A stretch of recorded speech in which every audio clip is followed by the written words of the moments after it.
আমরা একটা যুদ্ধ করে ফ্যাসিস্টকে তাড়াইছি, আর একটা যুদ্ধ আমরা করবো দুর্নীতির বিরুদ্ধে। আমরা যুদ্ধ, কোনো দুর্নীতি থাকবে না। আমাদের জন্য দুঃখ যে এই যে যাদের সাথে জোট করার কারণে আমাদের নেতাদেরকে ফাঁসি দেওয়া হলো, আমরা বিভিন্নভাবে নির্যাতনের শিকার হলাম, তারাই আজকে আমাদেরকে আবার ফ্যাসিবাদী ভাষায় কথা বলছে।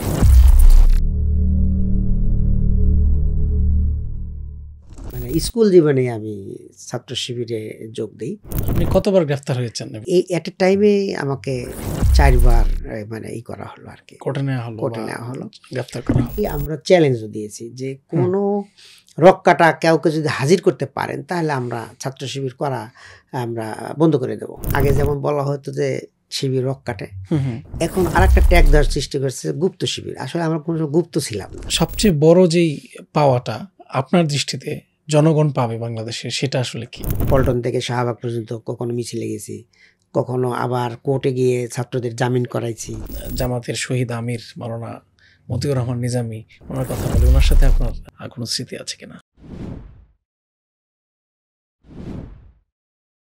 আপনার শিক্ষা প্রতিষ্ঠানের ম্যানেজমেন্ট করে ফেলুন সম্পূর্ণ ডিজিটালাইজড। ব্যবহার করুন তালিমি ক্লাউড স্কুল বা মাদ্রাসা ম্যানেজমেন্ট সফটওয়্যার। সফটওয়্যারটি সম্পূর্ণ ফ্রি ট্রায়াল নিতে এখনই কিউআর কোড স্ক্যান করুন বা কমেন্টে দেওয়া লিঙ্কের ফর্মটি ফিল আপ করুন। আসসালামু আলাইকুম রহমতুল্লাহ।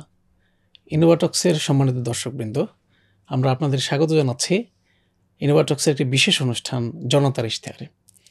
আজকে আমাদের স্টুডিওতে উপস্থিত আছেন আপনাদের সবার পরিচিত ঢাকা ৮ আসন অর্থাৎ মতিঝিল, শাহবাগ, পল্টন, রমনা এবং শাহজাহানপুর এলাকার বাংলাদেশ জামাতে ইসলামী মনোনীত সংসদ সদস্য পদপ্রার্থী ডক্টর অ্যাডভোকেট হেলাল উদ্দিন ভাই। আসসালামু আলাইকুম রহমতুল্লাহ। ওয়ালাইকুম আসসালাম রহমতুল্লাহ বারাকাতুহু। আলহামদুলিল্লাহ, ভালো আছি। আপনারা আরও জেনে থাকবেন, আজকের অতিথি তিনি বাংলাদেশ জামাত ইসলামীর কেন্দ্রীয় কর্মপরিষদের সম্মানিত সদস্য এবং বাংলাদেশ জামাত ইসলামী ঢাকা মহানগরী দক্ষিণের সম্মানিত নায়েবে আমির। আশা করছি আপনারা আমাদের সাথেই থাকবেন। তো আপনার প্রথমেই আমরা যেটা জানতে চাবো, যে জনগণের একটা জানার আগ্রহ থাকে বা আমাদের বিভিন্ন সময় জানতে চাই, সেটা হচ্ছে যে আপনার দেশের বাড়ি আসলে কোথায় বা আপনি বেড়ে উঠেছেন কোথায়? জি, ধন্যবাদ। আজকের সম্মানিত উপস্থাপক এবং আমাদের সাথে যারা সংযুক্ত আছেন দর্শক শ্রোতা, সবাইকে আন্তরিক সালাম এবং শুভেচ্ছা। আসলে দেখুন, আমার জেলা সিরাজগঞ্জ, উল্লাপাড়া উপজেলার একদম একটি গ্রাম্য পরিবেশে আমি বেড়ে উঠেছি। শিমলা মরদহ গ্রামের নাম। এখানে আমার জন্ম এবং প্রাথমিক শিক্ষা আমি আমাদের পার্শ্বে গ্রাম বিনায়কপুর সরকারি প্রাথমিক বিদ্যালয়ে আমি প্রাথমিক শিক্ষা নেই। পরবর্তীতে আরেকটি স্কুল আমাদের আরেক পাশে, গ্রামের অন্য পাশে, এটা অনেকগুলো সড়কের মিলনস্থল। আচ্ছা, প্রায় 20-30টা গ্রামের মাঝখানে একটা নামি দামি একটা স্কুল। এটা অনেক পুরাতন একটা স্কুল। 1937 সালে সম্ভবত স্কুলটা প্রতিষ্ঠা হয়। এর একটা ইতিহাস আছে। আমাদের সিরাজগঞ্জ তখন মহকুমা। আচ্ছা, এই মহকুমার একজন প্রশাসক ছিলেন। তো উনি খুবই বিদ্যুৎসাহী এবং শিক্ষা অনুরাগী। আচ্ছা, উনি সেই সময়ে 2টা স্কুল প্রতিষ্ঠা করেন।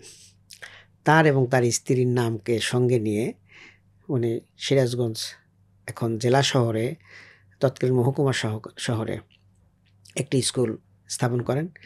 সেটা সালেহা ইসহাক উচ্চ বিদ্যালয়। বর্তমানে এটা সরকারি একটি স্কুল। আর আমাদেরটা গয়হাট্টা সালেহা ইসহাক বহুমুখী উচ্চ বিদ্যালয়। আচ্ছা। তো আলহামদুলিল্লাহ স্কুলটি এখন অনেক বড় হয়েছে, অনেক ঘর দরজা হয়েছে, বিল্ডিং হয়েছে অনেকগুলো, প্রাচীর দিয়ে একটা দৃষ্টিনন্দন। আমাদের সময়ে এতগুলো ছিল না, 2টা বিল্ডিং ছিল।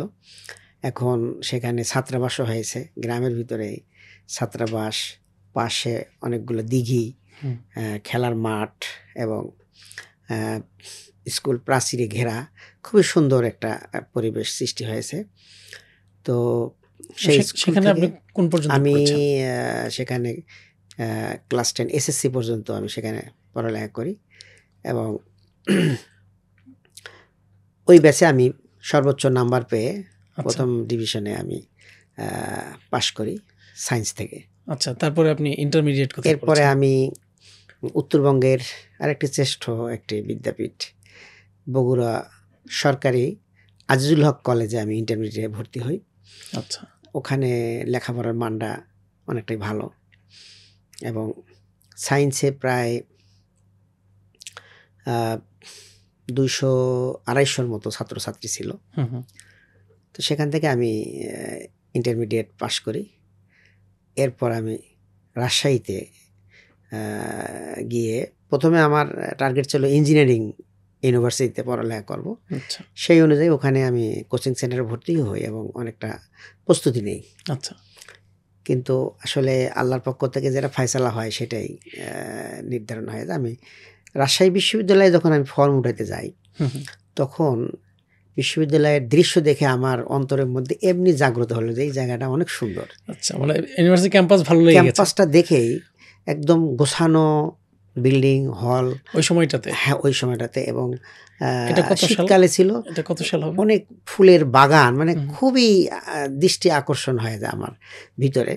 মনের অজান্তেই আমার এই হয় যে আমি এখানে ভর্তি হলে ভালোই হবে। এটা আমি 1993 সালে আচ্ছা যথারীতি ভর্তি পরীক্ষায় আমি উত্তীর্ণ হয়ে গেলাম। এরপরে আমি সেখানে ভর্তি হই প্রাণীবিদ্যা বিভাগে। আমি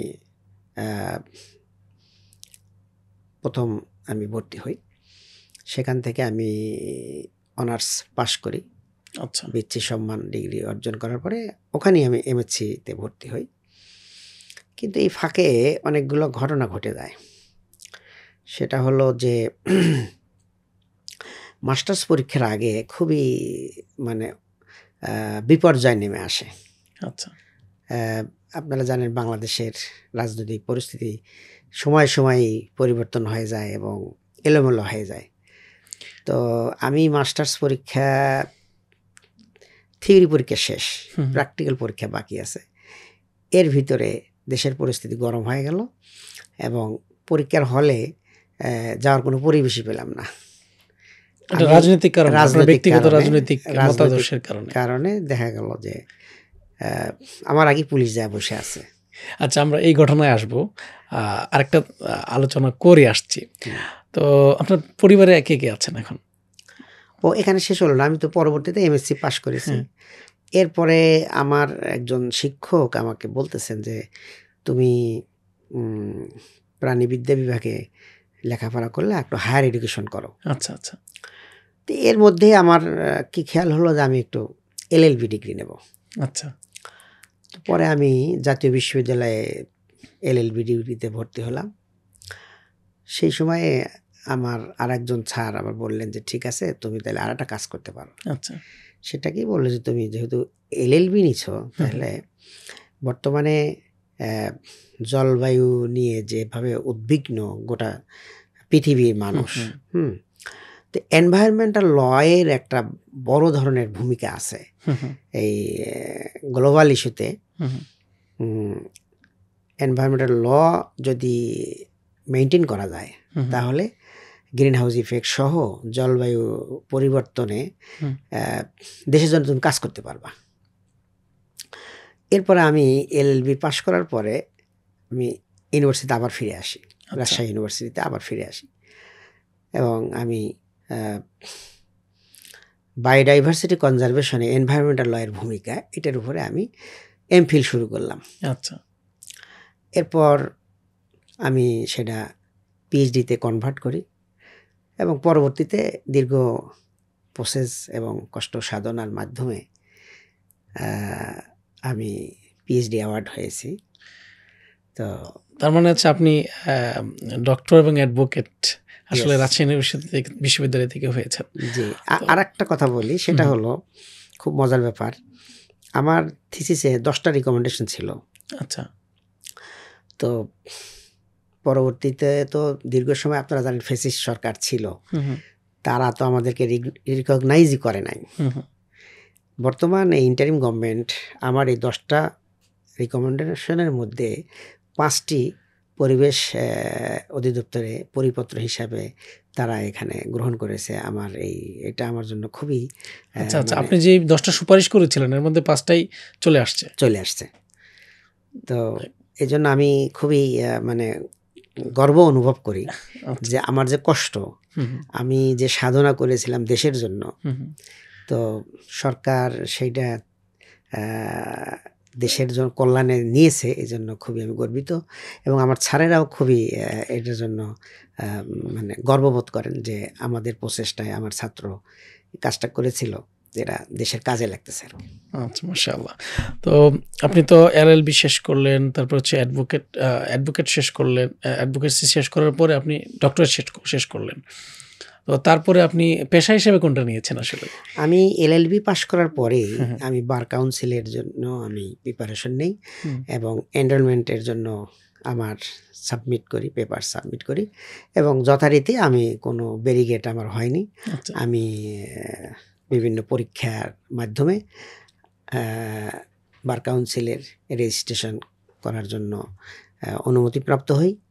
এরপরে আমি বার কাউন্সিলের মেম্বার হই, পাশাপাশি ঢাকা বারের মেম্বার হিসাবে আমি ঢাকাতেই আমি প্র্যাকটিস করতেছি। ও আচ্ছা, তার মানে আপনি পেশাগতভাবে একজন অ্যাডভোকেট। আমরা সাধারণত জানি যে অনেক মানে রাজনীতিবিদ আছেন যাদের আসলে নির্দিষ্ট কোনো পেশা নেই, আসলে রাজনীতিটাই তার পেশা। তো আপনার পেশা জানতে পারলাম আপনি আইন পেশায় যুক্ত আছেন। আমরা যেটা জানতে চাচ্ছিলাম যে আপনার পরিবারের সদস্য কয়জন আছেন? আমার পরিবারে আমার 3 ছেলে 1 মেয়ে, আমার ওয়াইফ। এখন আমরা 6 জন সদস্য। আমার আব্বা আছে, আম্মা আছে, ওনারা গ্রামের দিকেই বেশি থাকেন, মাঝে মধ্যে ঢাকায় আসেন, কারণ আমার বর্তমানে 4 ভাই আমরা ঢাকাতেই থাকি। তো উনি গ্রাম এবং ঢাকা সব মিলেই থাকেন, সেই হিসাবে আরও 2 জন সদস্য আমাদের আছে। আচ্ছা, তো আমরা যদি এখন যাই যে আপনার জীবনে একটা বড় অংশ কেটেছে রাজনীতির সাথে, তো আপনার রাজনীতির হাতেখড়ি কোথায়, বা আপনি রাজনীতি শুরু করেছেন কোথায় বা কোন সংগঠনের মধ্যে দিয়ে? জি, খুবই ইন্টারেস্টিং ঘটনা যে আসলে আমি ছাত্র জীবনেই মানে স্কুল জীবনেই আমি ছাত্র শিবিরে যোগ দিই। তারও আগে বলা যায় যে আসলে আমাদের পরিবারটাই রাজনৈতিক একটি পরিবার। আচ্ছা, কেমন, আমার আব্বা চাচা ওনারা জামাত সাপোর্ট করতেন এবং বলা যায় ভোটকর্মী আর কি, জামাতের ভোটকর্মী। তো সেই হিসাবে ওনাদের কথাবার্তায় রাজনৈতিক যে দীক্ষা আমি পেয়েছি এবং তাদের উৎসাহ উদ্দীপনাই বলা যায় যে আমি যখন ক্লাস 9ম শ্রেণীতে পড়ি তখনই আমি ছাত্র শিবিরে আমি যোগদান করি, সমর্থক ফরম পূরণ করে যোগদান করি। এবং আমার আব্বা চাচা দুইজনই শিক্ষক। আমার আব্বা ছিলেন প্রাইমারি স্কুল হেডমাস্টার আর আমার চাচা ছিলেন, 2 ভাই ওনারা, চাচা ছিলেন হাই স্কুলের হেডমাস্টার। আচ্ছা, তো চাচা আবার আরেকটু আগানো, উনি রাজশাহী ইউনিভার্সিটি থেকেই লেখাপড়া করেছেন, উনি আরবি সাহিত্যে অনার্স মাস্টার্স করা, যে কারণে উনি তৎকালীন ছাত্র সংঘের সাথে ওনার ছিল আর কি, পরিচয় ছিল এবং কাজ করতেন। তো আমার ছাত্র শিবিরের কথা জানার কারণে উনি খুবই উৎসাহ দেন যে হ্যাঁ, ছাত্র জীবনে এক্সট্রা কারিকুলাম অ্যাক্টিভিটিস সাথে যুক্ত হতে পারলে এটা কর্মজীবনে আরও ভালো করতে পারবে। সেই উৎসাহ নিয়ে আমি ক্লাস 10 থেকেই 9ম শ্রেণী থেকে শিবির করা শুরু করি। প্রথমে আমি আমার স্কুলের সভাপতি হই, ক্লাস 10-এ যখন পড়ি তখন আমি স্কুল সভাপতি। আচ্ছা, এরপরে আমি এসএসসি পরীক্ষা দেওয়ার পরে আমি ইউনিয়ন সভাপতি হই আর কি। আমার এলাকায় প্রায় অনেকগুলো প্রতিষ্ঠানে আমি আমার কার্যক্রম চালাই, স্কুল, মাদ্রাসা। এরপরে আমি যখন ইন্টারমিডিয়েটে যখন সরকারি আকবর আলী আজিজুল হক কলেজে ভর্তি হই, সেখানে গিয়ে আবার বড় ভাইদের সাথে যুক্ত হই এবং ছাত্র শিবিরের কাজগুলো আমার খুব ভালো লাগে। কেমন, লেখাপড়ার পাশাপাশি তারা যে রাজনীতি এবং দেশের জন্য রাজনীতি, পরিবর্তনের জন্য রাজনীতি, ছাত্র শিবিরের এইটাই স্লোগান ছিল, নিজকে কিভাবে একজন মুসলিম হিসেবে গড়ে তোলা যায়, সেই কাজে আমি খুব উৎসাহ পাই এবং আমি বগুড়া আজিজুল হক কলেজ ইন্টারমিডিয়েট সেকশনে সভাপতি ছিলাম। আচ্ছা, এরপরে সেখান থেকে আমি রাজশাহীতে যাই, কোচিং শুরু আচ্ছা, করি। আপনার কি মানে স্মরণ আছে যে আপনি কার মাধ্যমে সংগঠনে আসলে অগ্রসর হয়েছিলেন? জি, আমার একজন উস্তাদ, হ্যাঁ, উনি আমার চাচাতো ভাই, পাশের গ্রামের। হুম, উনার কাছে আমি একটা বই আনতে গিয়েছিলাম। আমার চাচা একটা একাডেমিক একটা বই আনার জন্য আমাকে পাঠাইছিলেন যে উনার কাছ থেকে একটা বই নিয়ে আসো। তো ওনাকে আগে থেকেই চিনতাম। হুম, উনি শহরে লেখাপড়া করেন। তো যাওয়ার পরে উনি আমাকে বেশ কিছু বই দিলেন। আচ্ছা, যে বইটা আনতে গেলাম সেটাও দিলেন, পাশাপাশি উনি আমাকে আ ছাত্র সংবাদ দিলেন, হুম, নিউজ লেটার দিলেন এবং শহীদ স্মরণিকা দিলেন একটা, রাজশাহী বিশ্ববিদ্যালয়ের। মৃত্যুহীন প্রাণ নামে একটা স্মরণিকা দিলেন। অনেকগুলো বই আমাকে দিলেন। হুম, এরপরে অনেকদিন দেখা নাই ভাইয়ার সাথে। উনি আবার পরীক্ষা দেওয়ার জন্য, ক্লাস করার জন্য শহরে চলে গেছেন। এরপরে ৫ কি ৬ মাস পরে উনি আসছেন। আসার পরে বলল যে, "তোমাকে যে বইগুলা দিয়েছিলাম, হুম, এগুলো পড়ছো কিনা?" আচ্ছা, তা আমি বললাম, "হ্যাঁ, পড়ছি।" "তা কেমন লাগছে?" "অনেক ভালো লাগছে।" "তো তাহলে আরো কিছু বই নাও।" আচ্ছা, তো উনার নাম আ মাওলানা কাজী আলমগীর হোসাইন। পরবর্তীতে উনি মাওলানা এ এ মানে মাস্টার্স, আরবিতে মাস্টার্স অর্থাৎ কামিল পাস করেন হুম, এবং পেশা হিসাবে উনি শিক্ষকতা এবং কাজীর ২ টা পেশাই উনার ছিল। তো রিসেন্ট এই ১ বছর আগে উনি হঠাৎ আ হার্ট অ্যাটাক করে মারা গেছেন আরকি। ইন্নালিল্লাহি, ইন্না লিল্লাহি ওয়া ইন্না ইলাইহি রাজিউন। আল্লাহ জান্নাত নসিব করুন। জি। তো এই আ জীবনের পথ চলা তো সেখানে শুরু হলো। জি, তো এরপরে অনেকটা পথ পাড়ি দিতে হয়েছে। আমরা শুনছিলাম রাজশাহী বিশ্ববিদ্যালয়ে আপনার শেষ বর্ষে এসে আ একবার প্র্যাকটিক্যাল পরীক্ষার সময় একটা বড় ঝামেলা শুরু হয়েছিল। রাজশাহী বিশ্ববিদ্যালয়কে আমরা অনেকেই বলার চেষ্টা করে যে শিবিরের ক্যান্টনমেন্ট, তারপরে সবাই শিবির, এরকম একটা প্রচলন আছে। তো সেই সময়টাতে আসলে কেমন ছিল রাজশাহী বিশ্ববিদ্যালয়ের পরিবেশ? বা আপনারা কি ধরনের এক্টিভিটিস করতে পারতেন বা পেরেছিলেন? আ আগে থেকেই শুনে আসছিলাম, কলেজ থেকেই শুনছিলাম যে এখানে অ্যা শিবিরের ভাইদেরকে অনেক পরীক্ষা দিতে হয়েছে। কেমন? আমাদের আমি যখন ভর্তি হই তখনই আমাদের ১৪ জন ভাই শহীদ হয়েছেন। কেমন? ৮২ সালে একদিনই ৪ জন ভাই। এরপরে ৮৮ সালে ২ জন ভাই, হ্যাঁ? তারপরে ৮৯ সালে, ৯০ সালে, হ্যাঁ? ৯২ সালে, ৯৩ সালে এভাবে আমি যখন ভর্তি হই তখন ১৪ জন ভাই শহীদ হয়েছেন। মানে কেমন? আপনি যাওয়ার আগেই ওইখানে? হ্যাঁ, আমি যাওয়ার আগে ১০ জন আর হুম, আমি যাওয়ার পরে আরো আমি যাওয়ার আগে ১২ জন আর আমি যাওয়ার পরপরই আমার বছরই আরো ২ জন হলো। আচ্ছা। এই মোট ১৪ জন ভাই শাহাদাত বরণ করেছে। তো এজন্য দূর থেকে অনেক ভয়ও লাগতো, আবার ওখানে যাওয়ার পরে যখন পরিবেশটা দেখি, তখন খুবই ভালো লাগতো আরকি। যে এত সুন্দর ক্যাম্পাস, এখানে সবাই লেখাপড়া করবে, পাশাপাশি দেশের জন্য এক্সট্রা কারিকুলাম এক্টিভিটিস রাজনীতি করবে। কিন্তু উম এরকম বিরোধিতা কেন হবে? হুম, তো যাই হোক, আমি যখন যাই ৯৩ এই সময় অনেক পানি গড়ায় গিয়েছে। একটা পর্যায়ে ছাত্র-ছাত্রীরা শিবিরের উপরে নির্যাতন এটা লক্ষ্য করেছে।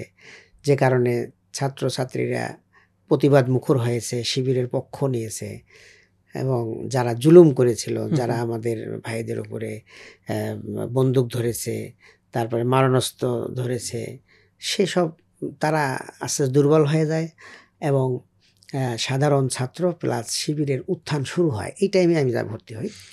তো আ আসলে ওই যারা শহীদ হয়েছেন বেশিরভাগ কাদের হাতে হয়েছেন আসলে? শুরুতে শহীদ হয়েছেন হলো এখানে বেসিক্যালি বামপন্থীরা বেশি ছিল। আচ্ছা, জাসদ এবং ছাত্রমৈত্রী আচ্ছা। এদের হাতেই আমাদের বেশিরভাগ ভাইয়েরা শহীদ হয়েছেন। পরবর্তীতে এসে যখন এই বামেরা যখন অ্যা মানে আস্তে, আস্তে মানে দুর্বল হয়ে যাচ্ছিল, হুম, হুম।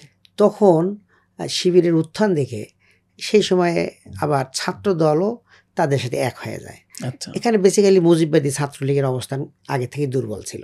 আচ্ছা, এটা এই আপনার ২০০৮ এর পরে তারা এখানে সক্রিয় হয়েছে। ২০০৮ এর আগ পর্যন্ত মুজিববাদী ছাত্রলীগ এখানে ছিলই, এটা বলা যায়। আচ্ছা। তো বেসিক্যালি বামপন্থী জাসদ এবং মৈত্রী এরা এখানে আ বেশি ছাত্রদের ক্ষয়ক্ষতি করেছে, হত্যা, সন্ত্রাস এগুলা তারাই চালাইছেন। পরবর্তীতে ছাত্রদলও তাদের সাথে এক হয়ে শিবিরের এগেনিস্টে তারা ভূমিকা রাখে।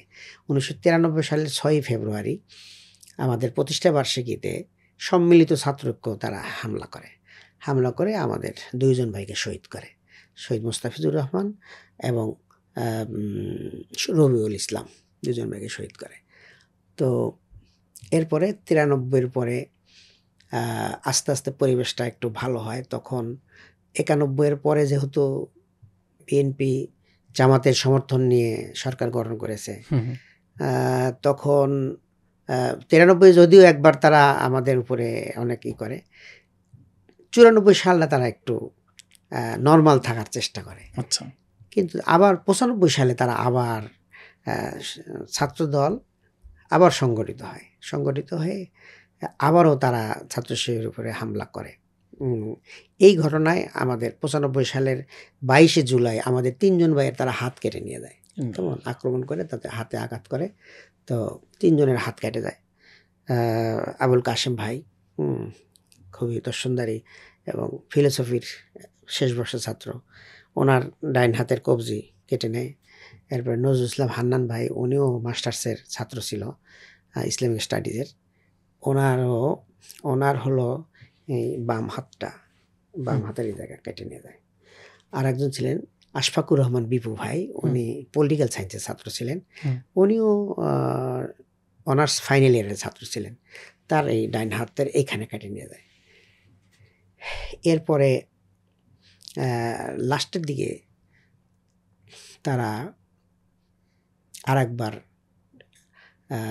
আক্রমণ করার চেষ্টা করে, সেই সময়ে আর সাধারণ ছাত্রদের কাছে তারা আর আসতে পারে না। আমরা দেখি যে শিবিরকে বলা হয় যে তারা রক কাটে, এটা একটা ন্যারেটিভ দাঁড় করানোর চেষ্টা করা হয়েছে বিগত অনেক বছর। মিডিয়া এবং অন্যান্য বিভিন্ন স্টেক হোল্ডার্স মিলে এই কাজটা করেছে। অথচ আমরা দেখি যে ছাত্র শিবির কিন্তু বিভিন্ন জায়গায় নির্যাতিত হয়েছে, পুঙ্গত্ব বরণ করেছে, শাহাদত বরণ করেছে।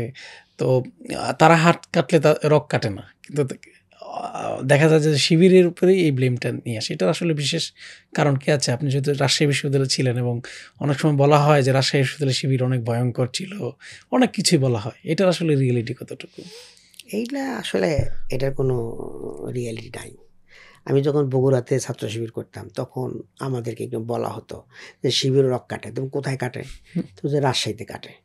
তো বললাম যে সে বগুড়াতে কাটে না, তাই না, বগুড়াতে কাটে না, আচ্ছা, রাজশাহীর শিবির রক কাটে। এরপরে আমি যখন রাজশাহী গেলাম, যায়া মানে এরকম কোনো উদাহরণ আমি পাইনি যে এরকম শিবির কারো রক কেটেছে, সেই ভাই ইউনিভার্সিটিতে লেখাপড়া করে, এরকম কোনো উদাহরণ পাইনি। এমনকি আমরা চ্যালেঞ্জও দিয়েছি যে কোনো রক কাটা কাউকে যদি হাজির করতে পারেন তাহলে আমরা ছাত্র শিবির করা আমরা বন্ধ করে দেব। আমরা প্রকাশ্যে ছাত্রদের সামনে আমরা বক্তব্য দিয়েছি যে কেউ যদি কোনো ছাত্র শিবিরের হাতে রক কেটেছে, পায়ের বা হাতের যে কোনো রক কাটছে, যদি হাজির করতে পারেন তাহলে আমরা আর ছাত্র শিবির করবো না। এগুলো আমরা চ্যালেঞ্জ দিয়েছি রাজশাহী ইউনিভার্সিটিতে। তখন আবার বলে যে রাজশাহীর ছাত্ররা কাটে না, এটা চিটাগাংয়ের ছাত্র শিবির রক কাটে। মানে এরকম একটা কাল্পনিক, মানে চিলে কান নিয়ে গেছে, এরকম কানে হাত না দিয়ে বলতেছে চিলের পিছনে দৌড়াইতেছে। এইভাবে ছাত্র শিবিরকে যেভাবে বেলেম দেওয়া হয় তাহলে তো অসংখ্য মানুষের রক কাটা থাকার কথা, কিন্তু আমরা তো একটা লোকও খুঁজে পাই না। এখন বাংলাদেশের কোনো জায়গা থেকে যদি কেউ জানান দেয় যে এটা শিবির আমার রক কাটেছে তাহলে তো আমরা বুঝতে পারতাম। এত বলার পরে তো কেউ তো বলে না, যেটা তো এখন তো খুবই ডিজিটালি যুগ, কেউ না একটু আওয়াজ দিতে পারে। আমরা তো এখানে আওয়াজ দিতে পারতেছি যে আমার সময় 3 জন ভাইয়ের হাত কাটা এখনও তার অ্যালাইভ, যদি কেউ দেখতে চান আমরা তাকে দেখাই দিতে পারবো। তো আমরা তো আসলে অনেক ঘটনাই দেখেছি যেখানে চ্যালেঞ্জ করা হচ্ছে শিবিরের পক্ষ থেকে, কোথাও আসলে এরকম রেসপন্স আসে না আর কি, আমরা বিভিন্ন জায়গায় দেখেছি। তো এখন আরেকটা ইন্টারেস্টিং বিষয় আপনার কাছে জানতে চাইবো, সেটা হচ্ছে যে এই যে মিডিয়াতে যারাই বলে যে শিবির রক কাটে বা শিবির মানুষকে হত্যা করে, নারীদেরকে ভয়, নারীরা শিবিরকে ভয় পায় বিভিন্ন কারণে, এই যে ন্যারেটিভগুলো তৈরি করা হয়েছে, তো এগুলো কিন্তু আমরা দেখি যে 5ই আগস্টের পরে কিন্তু ভ্যানিশ হয়ে গেছে। বিভিন্ন ছাত্র সংসদ নির্বাচন বা পজিটিভ অ্যাক্টিভিটি দেখে শিবিরে আমরা দেখি যে নারীদের অংশগ্রহণ। তো এই বিষয়গুলো এতদিন কেন মানুষ জানতে পারে না আসলে? দেখুন, এতদিন পর্যন্ত পরিবেশ এরকম ছিল না। কেমন? পরিবেশটাই ছিল যে মানে হিটলারের যে তথ্যমন্ত্রী ছিলেন গোয়েবেলস, হুম, তার কথা ছিল কি যে তোমরা মিথ্যাকে বারবার বলবা, হুম, ওইটা মানুষ বিশ্বাস করবে। প্রপাগান্ডা। প্রোপাগান্ডা। হুম, প্রত্যেকটা মিডিয়া তাদের পক্ষে ছিল, প্রশাসন তাদের পক্ষে ছিল। তাদের কথাগুলো বারবার বলতে বলতে মানুষ মনে হয় আসলেই মনে হয় শিবির রক কাটে। মানে কিছু যার অর্থে কিছু না কিছু কিছু ঘটে। না কিছু বটে, মানে না রটলে এবার বলবে কেন? হুম, তো এটা মানুষের ভুল ভেঙে গেছে 5ই আগস্টে, যে আসলে শিবির এরকম না। শিবির মঙ্গলের জন্য করে, কল্যাণের জন্য কাজ করে। এবং আমরা যেখানেই কাজ করেছি, হুম, আপনি চিন্তা করেন, আমি যখন রাজশাহী বিশ্ববিদ্যালয়ের সভাপতি, সেই সময় ল ফ্যাকাল্টির যিনি চেয়ারম্যান, ডিন, হুম, উনি ডেকে পাঠাইছেন যে আমার ছেলেটাকে তোমরা একটু নিয়ে যাও। আমার একটাই ছেলে, কিন্তু সে তো মানুষ হচ্ছে না, আদর্শ মানুষ হচ্ছে না। আমি শত শত ছাত্র তাদেরকে আদর্শ জ্ঞান দিচ্ছি, আমার ছেলেটা কে দিবে? তোমরা আচ্ছা। শিবিরে নিয়ে যাও। কিন্তু স্যার তো শিবির করতেন না, এবং তার ছেলেও শিবির করতো না। আচ্ছা, তো বলছে তোমরা চিটাগাংয়ের শিবিরের কাছে পাঠায় দাও, আচ্ছা, ওখানকার শিবির নাকি আরও ভালো। তাই বললো স্যার চিটাগাং লাগবে না, আপনার আমাদের হাতেই দেন। আচ্ছা, কিন্তু ছেলেটাকে আর স্যার আর কন্ট্রোল করতে পারেনি। আচ্ছা, আর একজন স্যার জিওলজি অ্যান্ড মাইনিং ডিপার্টমেন্টের প্রফেসর, আচ্ছা, ওনার ওয়াইফও ইউনিভার্সিটির মানে হাউস টিউটর, ওই ছাত্রী হলে। হুম, হুম, ওরা একদিন ডেকে পাঠাইলেন, স্যার কী বলেন? তো বলছে যে আমার ছেলেরা তো কথা শুনতেছে না, মানে আস্তে আস্তে বদ অভ্যাস, মাদক টাদক এগুলার। হুম, তো বলছে তোমরা একটা ছেলেটাকে নিয়ে যাও। হুম, তো ছেলেটাকে আমার হাতে তুলে দিলে, আমি তখন সভাপতি, আমি হলে থাকি, আমার বেডে নিয়ে গেলাম তারে। হুম, নিয়ে তাকে আমি 3-4 মাস সঙ্গ দিয়ে আস্তে আস্তে তাকে নামাজ পড়াইলাম, তার চাহিদা কী সেগুলো শুনে তার সমাধান করার চেষ্টা করলাম। তো আস্তে আস্তে সে বলল যে আমি ফ্রি, আচ্ছা, আমাকে ছেড়ে দেন, আমি ভালো থাকবো। আচ্ছা, এরপরে আমি তার আব্বা আম্মার কাছে রেখে আসলাম, সে ভালো হয়ে গেছে। হুম, তো এইভাবে ছাত্র শিবিরকে স্বাধীনভাবে কাজ করার সুযোগ দেওয়া হয়নি। হুম, এটা মিডিয়া দেয় নাই, এটা প্রশাসন দেয় নাই, সব দিক থেকে একটা চাপিয়ে রাখা হয়েছে, যে মানে একটা আদর্শ দিয়ে মোকাবেলা না করে তারা যে প্রোপাগান্ডা দিয়ে এগুলো প্রপাগান্ডা করতো আর কি। করার চেষ্টা করেছে। যে কারণে আমরা কথা বললে তখন মিডিয়াতে ছড়তো না। আর একটা সুবিধা হয়েছে, এখন মেইন স্ট্রিম মিডিয়ার চাইতে সোশ্যাল মিডিয়া বেশি হয়ে গেছে, হুম, হুম, যে কারণে যার হাতেই একটা অ্যান্ড্রয়েড সেট আছে তার কাছেই মিডিয়া আছে। হুম, তো একটা কিছু হলেই সঙ্গে সঙ্গে তারা দেখতে পায়। রাইট। এই জন্য কেউ একটা কথা বললে আর কেউ বিশ্বাস করে না, তার আগে মিডিয়া দেখে, দেখার পরে তারপরে এটাকে জাস্টিফাই। আপনি ঢাকা রাজশাহী বিশ্ববিদ্যালয়ের সবশেষ দায়িত্ব রাজশাহী বিশ্ববিদ্যালয়ের সভাপতি ছিলেন। তারপর কি দায়িত্ব ছিল আপনার? আমি রাজশাহী ইউনিভার্সিটিতে মূলত 5 বছর দায়িত্ব পালন করেছি। আচ্ছা, তার মধ্যে প্রথম হলো 97-এ আমি ক্যাম্পাস সভাপতি কাম ভারপ্রাপ্ত সভাপতির মতো আমি সার্ভিস দিয়েছি। আচ্ছা, সেই সময় আমাদের দায়িত্বশীলরা ম্যাক্সিমাম জেলখানায় ছিল, হুম, মামলা মোকদ্দমায়। 97 হুম, Awami League first time government তখন।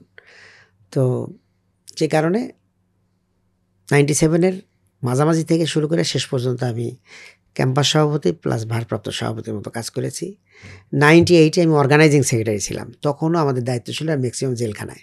আচ্ছা, অর্গানাইজিং সেক্রেটারি এবং বিশ্ববিদ্যালয়ের সেক্রেটারি তখন জেলখানা, উনি বের হওয়ার পরে আমরা দুইজন মিলেই বলা যায় ক্যাম্পাস চালাইছি। এরপর 99-এ আমি সেক্রেটারি হই। হুম, কেমন? যে কারণে তখন ফাংশনাল কাজগুলো সেক্রেটারি এবং সভাপতি মিলে কাজ করতে হয়েছে। এরপরে 2000 সালে আমি ইউনিভার্সিটির সভাপতি হই এবং কেন্দ্রীয় কার্যকরী পরিষদের সদস্য নির্বাচিত হই, এবং 2001 এই 2 বছর আমি সভাপতি হিসাবে আমি রাজশাহী ইউনিভার্সিটিতে আমি ভূমিকা রেখেছি, দায়িত্ব পালন করেছি। এরপর আমি কেন্দ্রে আমাকে অন্তর্ভুক্ত করা হয়। কেন্দ্রীয় দাওয়াতি কার্যক্রম সম্পাদক হিসেবে প্রথম আমি কাজ করি 1 বছর। আচ্ছা, আমার ওই সময়ে কাজগুলো ছিল ছাত্র সংবাদ, কিশোর কণ্ঠ, আচ্ছা, জুভেনাইল ভয়েস ছিল আমার সময়। আচ্ছা, তো এই কাজগুলো আমি প্রথম বছর করলাম। দ্বিতীয় বছর 2003 সালে আমি কেন্দ্রীয় দপ্তর সম্পাদকের দায়িত্ব পালন করি। আচ্ছা, আচ্ছা, দপ্তর সম্পাদকের দায়িত্ব পালন করার পরে আমি 2004 সালের জানুয়ারি 1 ডে আমাদের সম্মেলনের মাধ্যমে আমরা বিদায় ছাত্রজীবন সমাপ্ত ঘোষণা করি আর কি। আমরা তো দেখি যে বাংলাদেশ ইসলামী ছাত্র শিবিরের সাথে যারা থাকে অনেকেই জামাত ইসলামীতে জয়েন করে না, কিন্তু আপনি কিভাবে জয়েন করলেন তখন? বা এটা এটার কোনো খুবই পিছনে গল্প ইন্টারেস্টিং আছে ঘটনা কিনা? আছে। না, আমার মানে স্বপ্ন ছিল যে বাংলাদেশে ইসলামী কল্যাণ রাষ্ট্র প্রতিষ্ঠার ক্ষেত্রে হুম। যেন আমি সার্বক্ষণিক ভূমিকা রাখতে পারি। হুম। যতদিন আল্লাহ আমাকে হায়াতে দিয়েছেন এবং আমি অ্যাক্টিভ থাকি, ততদিন পর্যন্ত এই কল্যাণ রাষ্ট্রের জন্য আমি কাজ করতে পারি। হুম। সেটা যদি আমার জীবদ্দশায় আমি কল্যাণ রাষ্ট্র দেখতে পারি আলহামদুলিল্লাহ, না হলে যেন এই কাজটা জারি রেখে যেতে পারি, পরবর্তী প্রজন্ম এসে যেন এই কাজটা করতে পারে, এটা ছিল আমার আজীবন স্বপ্ন। তো ছাত্র জীবন যেদিন শেষ হলো 2004 সালের জানুয়ারি 1 তারিখে, সেই দিন রাত্রেই আমরা যারা শেষ করলাম কেন্দ্রের প্রায় 8 জন ভাই আমরা কার্যকরী পরিষদের, তো আমিরে জামাতকে আমরা একটু মানে নক করলাম যে স্যার, তখন আমিরে জামাত ছিলেন মৌলানা মতিউর রহমান নিজামী এবং উনি তখন শিল্পমন্ত্রী, মানে ক্ষমতা থাকায় উনি তখন ক্যাবিনেট মিনিস্টার, শিল্পমন্ত্রী। তো স্যারকে বললাম যে আমরা তো ছাত্রত্ব শেষ করেছি, এখন কর্মজীবনে আসবো, আপনার দোয়া নিতে চাই। তো উনি খুবই মানে আনন্দের সাথেই জানালেন যে ঠিক আছে, তোমরা আগামীকাল সকালবেলা আমার বাসায় নাস্তা করো। আচ্ছা, কেমন? তো এত ব্যস্ত মানুষ, দলের এত বড় দায়িত্ব, এরপরে রাষ্ট্রীয় দায়িত্ব, এর ফাঁকে আমরা 8 জন ছাত্র, আমাদের ছাত্রত্ব শেষ হয়েছে, আমরা সামনে দিনগুলোতে কেমন কাজ করব, তো এটা উনি খুব আগ্রহের সাথে নিলেন এবং আমাদেরকে খুব আনন্দের সাথে দাওয়াত দিলেন যে আমার বাসায় তোমরা আমার সাথে নাস্তা করবে সকালবেলা। আচ্ছা। তা আমরা তখন কলাবাগানের বাসায় থাকতাম, ওখান থেকে মিন্টু রোডে ওনার বাসায় সকাল সকাল গেলাম, দেখলাম যে উনি অন্য কোনো কাজ রাখেন নাই। সকালবেলা ওনার যেগুলো ইবাদত বন্দিকে শেষ করে নাস্তার জন্য রেডি হয়ে আমাদের জন্য বসে আছে। আলহামদুলিল্লাহ, উনি মানে আপনাদের জন্য বসে আছেন? বসে আছেন। আচ্ছা। এরপরে উনি স্বাভাবিকভাবেই আমাদেরকে নাস্তা করালেন, গরম গরম পরোটা খাওয়াইলেন আলহামদুলিল্লাহ। এরপরে নসিহা দিলেন যে কিভাবে আমাদের বাকি জীবনটা আমরা পেশাগতভাবে এবং আন্দোলনের কীভাবে আমরা কাজ করতে পারি। নসিহা দিয়ে আমাদেরকে মহানগরী সেক্রেটারি রফিকুল ইসলাম খান ভাইয়ের কাছে উনি বললেন, তোমরা ওনার কাছে যাবা। উনি সাবেক কেন্দ্রীয় সভাপতি প্লাস ঢাকা মহানগর তখন সেক্রেটারি। উনি ফোন করে দিলেন যে এরা শিবিরের, এরা ছাত্রজীবন শেষ করেছে, এদেরকে জামাতে জয়েন করায় নাও। এভাবে ঐতিহাসিকভাবেই বলা যায় যে আমি 2 তারিখে আমি জয়েন করলাম এবং কর্মী হিসেবে ওই দিন থেকে কাজ শুরু করেছি আর কি। আচ্ছা। তো অন্যান্য সংগঠনে যেটা হয় যে হঠাৎই একটা বড় দায়িত্ব দিয়ে দেওয়া হয়, কারণ একটা ছাত্র সংগঠনের সভাপতি তাকে হঠাৎই একটা বড় দায়িত্ব দেওয়া হয়, তো আপনাদের জায়গাতে এটা হয়নি একবারে? আমাদের যেহেতু ছাত্র সংগঠন একটা আলাদা, আমরা তো জামাত নির্ভর না। কেমন? শিবির একটা স্বাধীন অর্গানাইজেশন, তাদের স্বাধীন কর্মসূচি নেওয়ার ক্ষমতা এবং বাস্তবায়ন করার ক্ষমতা তাদের। এজন্য জামাত এবং শিবিরের মধ্যে একটা ব্যালান্স আছে। তো ছাত্র শিবিরের বড় দায়িত্ব পালন করেছি, আমি তো জামাতে কিছুই না। আচ্ছা। জামাতে আমি জয়েন করেছি, জামাতে আমি কর্মী। আচ্ছা। তো সেই হিসাবে আমাকে ধানমন্ডিতে একটা ইউনিটের সাথে আমাকে কাজ করার সুযোগ করে দেয়। আচ্ছা। তো এইভাবে আমি কাজ শুরু করি এবং আমি 6 মাসের মধ্যেই আমি রোকনিয়াত লাভ করি। আমাদের যেটা সংগঠনের সর্বোচ্চ মানে শপথের কর্মী যাকে বলে, রোকন শপথ, আমি 6 মাসের মধ্যেই। মানে শিবিরের সদস্য ছিলেন, তারপরে আবার জামাতে কর্মী থেকে শুরু করেছেন? কর্মী থেকে শুরু করেছি, ইউনিটে দায়িত্ব পালন করেছি এবং 6 মাস পরে আমি শপথ নিই, রোকন শপথ হই। এরপরে আমি ধানমন্ডিতেই একটা ওয়ার্ডের সভাপতি দায়িত্ব দেয়, বর্তমানে যেটা ধানমন্ডি থানা, এটা 15 নম্বর ওয়ার্ড, এই ওয়ার্ডের আমি সভাপতি ছিলাম। আচ্ছা। তারপরে আপনার 2004 সালে, তো 6 সালে জুন মাসে শাহবাগ থানা প্রশাসনিকভাবে গঠন হয়। আচ্ছা, এটা হওয়ার পরে তখন আমাকে ধানমন্ডি থেকে শাহবাগ থানার আমিরের দায়িত্ব দেওয়া হয় 2006 সালের আগস্ট মাসের দিকে। আচ্ছা।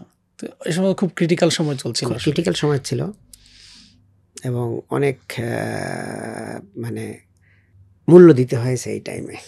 কেমন আপনারা জানেন যে 2006 সালে 28 অক্টোবর হুম। বাংলাদেশ তার গণতন্ত্রের পথ থেকে ছিটকে পড়ে, পথ হারা হয় বাংলাদেশ। সেই দিনে লগি বইটের তাণ্ডবে রাজপথে মানুষকে হত্যা করা হয়।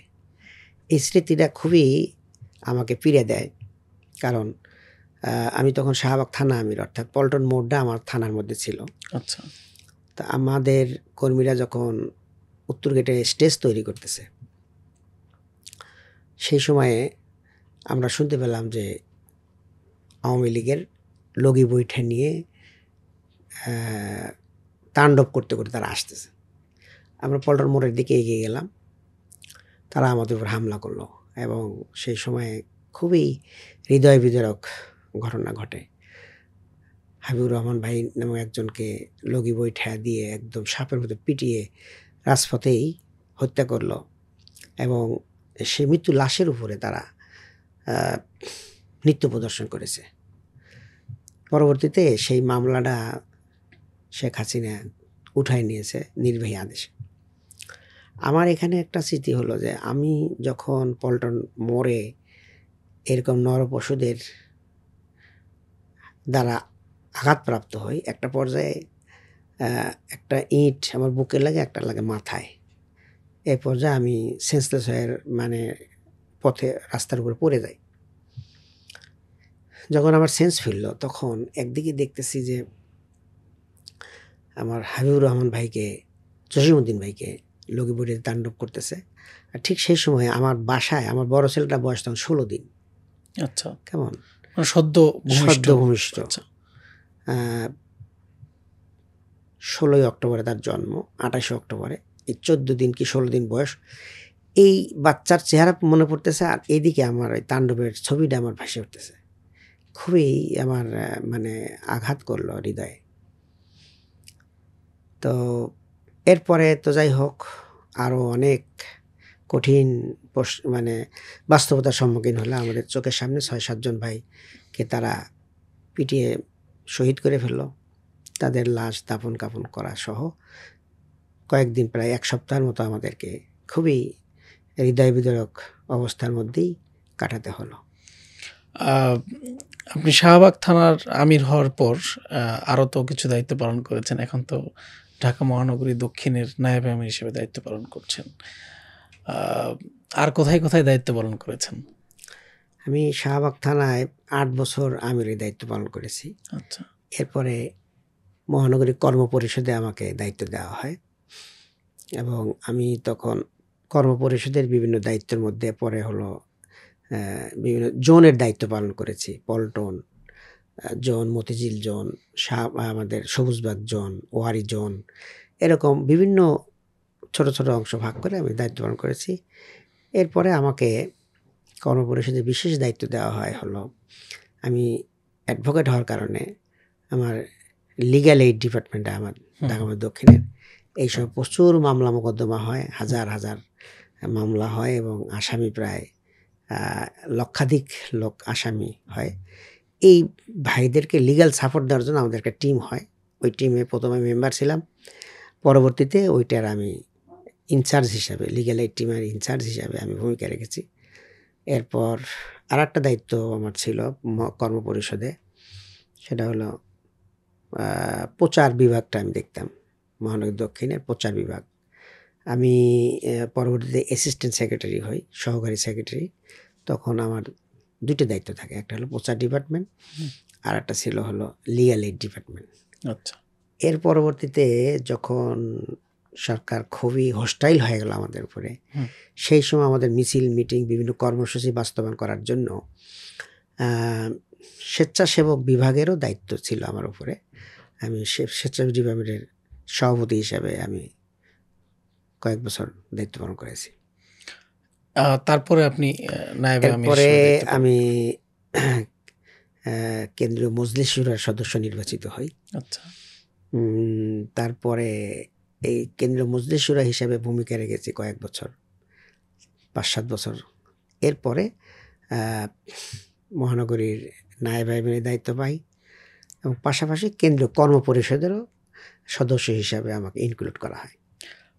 জামাতের সর্বোচ্চ ফোরাম তো সম্ভবত না, জামাতের সর্বোচ্চ ফোরাম হচ্ছে নির্বাহী পরিষদ, এরপরে হলো কর্ম পরিষদ, এরপরে মজলিস শুরা। আচ্ছা, তো আপনার এই যে দীর্ঘ দায়িত্ব পালন করা, আমরা তো দেখেছি যে অনেকেই বলার চেষ্টা করেন যে এই সময়টাতে জামাত শিবির কোথায় ছিল, এখন হঠাৎ কোত্থেকে আসলো, এরকম নানান কথা আসলে শোনা যায়। তো আসলে আপনাদের জীবনটা কেমন ছিল সেই সময়টাতে? আপনারা কি আসলে কর্মসূচি কেমন পালন করেছেন? আসলে দেখুন, আমরা আমাদেরকে বলা হয় যে আমরা গুপ্ত শিবির, কেমন? আসলে আমরা এরকম আগে যেমন বলা হতো যে শিবির রক কাটে, এখন আরেকটা ট্যাগ দেওয়ার সৃষ্টি করছে গুপ্ত শিবির। আসলে আমরা কোনো গুপ্ত ছিলাম না। আমরা এই দীর্ঘ 15 বছরই আমরা ওপেন ছিলাম এবং আমাদের এই অডিও ভিডিওগুলো সব জায়গায় আছে। এমনকি আমরা বক্তৃতা দিতাম, এগুলো প্রেস থেকে নিত এবং আমি যখন কোর্টে প্র্যাকটিস করতে যেতাম, আমার এই বক্তব্য ছবি সহ ভিডিওগুলো তারা ওই কোর্টের জিআরওদেরকে সাপ্লাই দিত।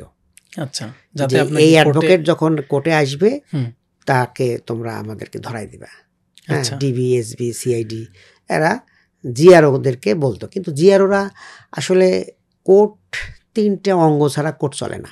আচ্ছা, একজন হলো বিচারক, তিনি বিচার করবেন, ওনাকে সহযোগী দেবে প্রসিকিউশন, পুলিশের পক্ষ থেকে যারা কাজ করবে প্রসিকিউশন সহযোগিতা করবে, আর অপরদিকে করবে হলো অ্যাডভোকেট সাহেবরা, কোর্ট অফিসার হিসাবে অ্যাডভোকেটরা। তাহলে এই 3টা যদি সাইড না থাকে তাহলে কিন্তু সঠিক বিচার করা সম্ভব না। আচ্ছা, যে কারণে ওই প্রসিকিউশনের জিআরওদের সাথে আমাদের একটা প্রতিদিন দেখা সাক্ষাৎ এবং ফাইল আদান প্রদান সহযোগিতার মাধ্যমে কোর্ট যেহেতু পরিচালিত হয়, সে কারণে বিচারকরাও চায় যে অ্যাডভোকেটরা যেন নির্বিঘ্নে আসতে পারেন, তাদের নিরাপত্তা দেওয়ার জন্য ওরা একটু চেষ্টা করতেন। আর প্রসিকিউশনের যারা পুলিশের ভাইরা ছিলেন তাদের সাথে আমাদের তো প্রতিদিন দেখা সাক্ষাৎ, তারা তো আমাদের চেনে, যে একটা কথা বললেই যে বোম মেরেছে এটা তো তারা বিশ্বাস করতো না, কেমন? তো তারপরেও যখন অতিরিক্ত প্রেশার আসতো তখন আমাদের বলে দিত যে স্যার আপনার ব্যাপারে তো এরকম ভিডিও এরকম ছবি দিয়েছে, আপনি একটু সাবধানে থাকেন। এইভাবে আমাদের রেকর্ডগুলো তাদের কাছে ছিল, আমাদের চেম্বার কোথায় এগুলো খুঁজে বেড়াইতো। আমাদের তৎকালীন সময়ে যারা আমাদের অ্যাডভোকেট ফ্রেন্ডরা ছিলেন তারা বিভিন্ন দল মতের ছিল, তারাও এসে বলতো যে আপনার ছবি আমাদেরকে দিয়ে বলা হয়েছে যে এই অ্যাডভোকেট চেম্বার কোনটা, তাই কোথা থেকে আসে কি সমস্যা, এইরকম হ্যারাসমেন্টের ই করে, যে কারণে আমাদের চেম্বারগুলো আমরা পরিবর্তন করতাম।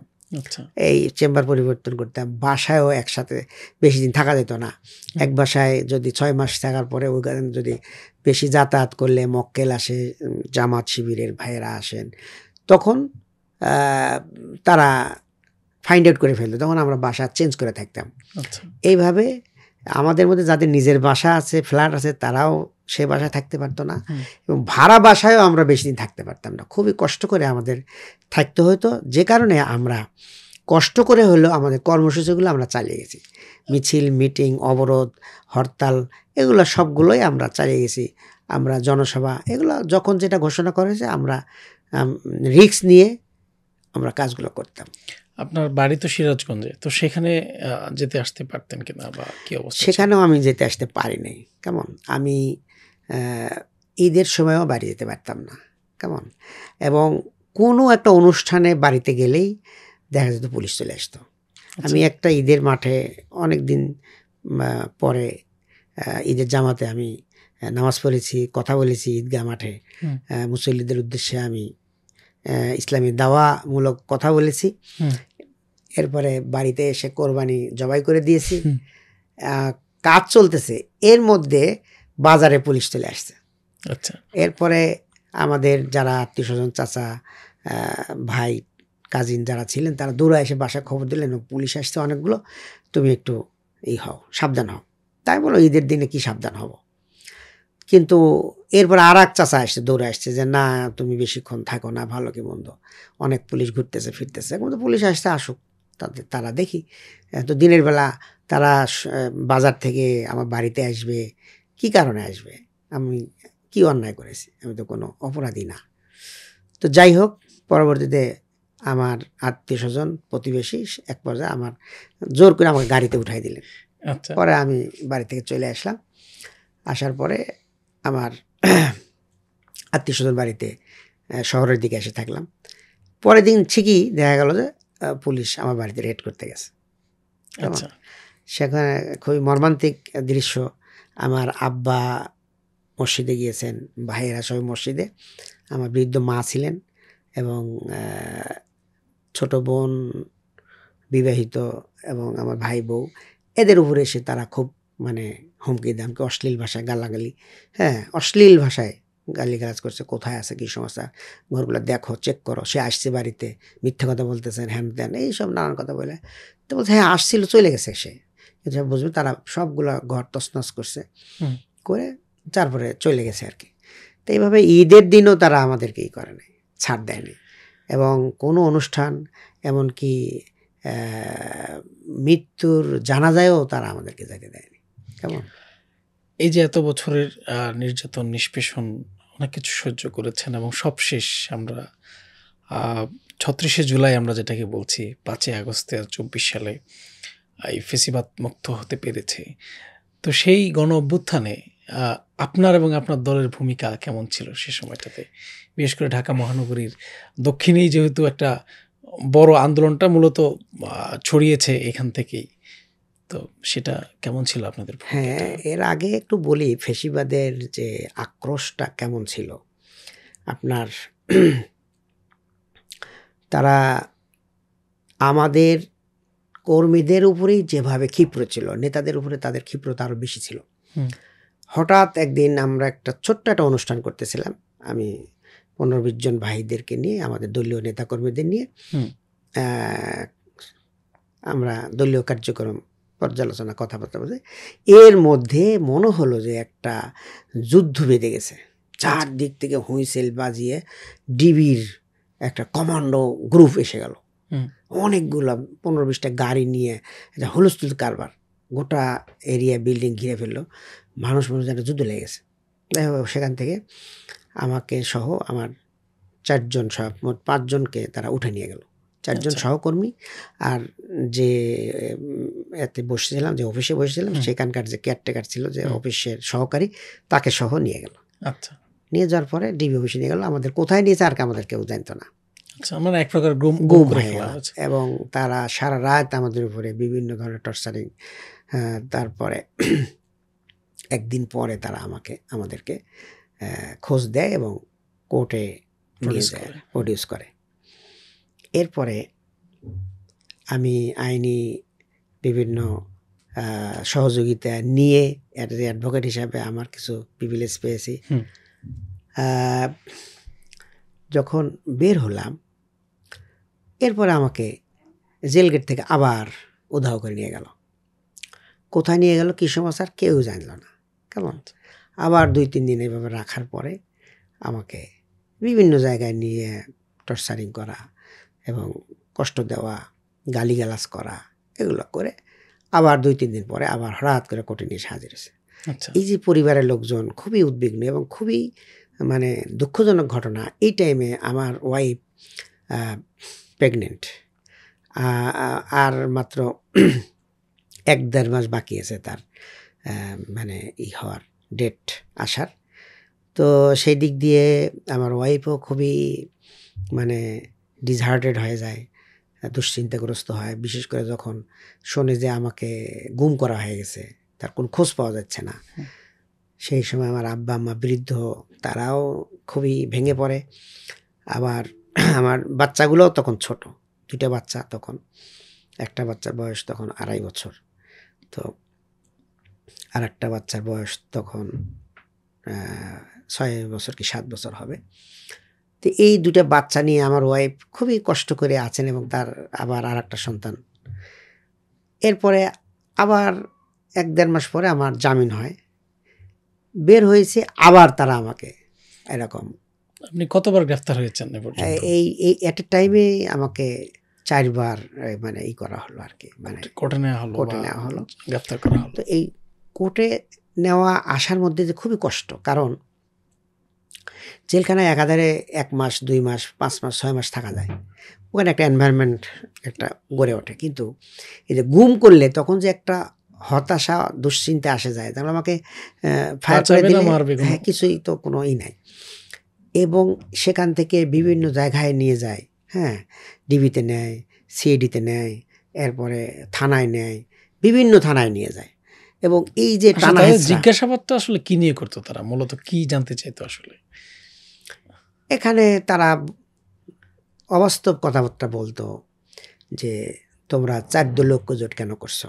আচ্ছা, আমাদের জন্য দুঃখ যে এই যে যাদের সাথে জোট করার কারণে আমাদের নেতাদেরকে ফাঁসি দেওয়া হলো, আমরা বিভিন্নভাবে নির্যাতনের শিকার হলাম, তারাই আজকে আমাদেরকে আবার ফ্যাসিবাদী ভাষায় কথা বলছে। যাই হোক, তোমরা 4 দলীয় জোটের সাথে থাকো কেন, এদের সাথে আন্দোলন করো কেন, তোমরা আলাদা করতে পারো না, এটা একটা প্রেশার। আর একটা প্রেশার যে তোমরা এই হরতাল অবরোধগুলো কেন করো, কেন, তো এগুলো প্রেশার। এবং জামাত ইসলামী এটা আমাদের বিরুদ্ধে একটা নেগেটিভ যে একটা ছিল যে আমরা 71-এ আমরা দেশের ক্ষতি করেছি, এগুলো নিয়ে আমাদের উপরে প্রেশারাইজ করা হতো আর কি। তো যাই হোক, তো এগুলো করে আবার কোর্টের গারদে থাকা, সেখান থেকে আবার জেলখানায় গিয়ে আমদানিতে থাকা, এগুলো খুবই কষ্টকর। কেমন, মানে এর চেয়ে এটাই ভালো ছিল এর যে চেয়ে একবার দিল, থাকলেই আরো ভালো। 2 মাস 3 মাস যদি আমাকে জেলখানায় থাকতে হয়, এটাও একটা শান্তি। কিন্তু এই যে বারবার বিভিন্ন জায়গায় হ্যারাসমেন্ট করা, এক পোশাকে থাকা, কেমন লুঙ্গি পরেই থাকতে হয়তো, আমি একজন অ্যাডভোকেট, আমাকে লুঙ্গি পরে তারা আমাকে বিভিন্ন বিভিন্ন জায়গায় নিয়ে যেত, কেমন। তারপর আপনার জুতা স্যান্ডেলের কোনো খোঁজখবর থাকতো না, মানে একটা অসম্মান যত ধরনের আছে আর কি, মানে চোর ডাকাতের এদের চেয়েও মতো। খারাপ ব্যবহার করা হতো। এরপর এই জন্য আমরা এই আমার জামিনের কথা শুনলে আমার শরীর খুব শিহরে উঠত, যে আবার কি জামিন হয়? মানে আবার গুম, আবার হেনস্থ করা, রিমান্ডে নেওয়া, এবং আবার কোর্টে নিবে, কোর্টে নিয়ে আবার রিমান্ড চাইবে, আবার নতুন করে আবার ঢোকা। রিমান্ড চাইবে, আবার টর্চারিং করবে। তো এইভাবে 3 বার গুম করার পরে 4র্থবারে আমার জামিনটা হলো। আচ্ছা, তো যাই হোক, বের হলাম, হওয়ার পরে আমার এখানে কয়েকটা সুখের খবর। আমি বের হওয়ার একদিন পরেই আমাকে ইউনিভার্সিটি থেকে মেসেজ দিল যে আপনার পিএইচডি থিসিস যেটা জমা দিয়ে গেছিলেন গ্রেপ্তারের আগে, এইটা আপনার ভাইবা হবে, এক্সটার্নাল অমুক তারিখে ডেট দিয়েছে, আপনি রাজশাহীতে আসেন। তো আলহামদুলিল্লাহ আমি রমজান মাসেই গেলাম, ভাইবা সুন্দর হলো। পরের দিনই সিন্ডিকেট ছিল, সিন্ডিকেট আমার অ্যাওয়ার্ড হলো, এটা আমার জন্য খুবই একটা আনন্দের সংবাদ। এর সপ্তাহখানিক পরে আমার আর একটা বাবু দুনিয়াতে আসলেন এবং খুব সুন্দরভাবে সুস্থভাবে আসলেন। তো যাই হোক, এই অবস্থায় আবার আমরা আন্দোলন সংগ্রামে এগিয়ে যাচ্ছি, পেশাগত সংগ্রাম এবং দেশের এই ফ্যাসিবাদ মুক্ত করার সংগ্রাম। তখন পুলিশের পক্ষ থেকে বলা হচ্ছে যে একে তো কোনোভাবেই থামানো যাচ্ছে না।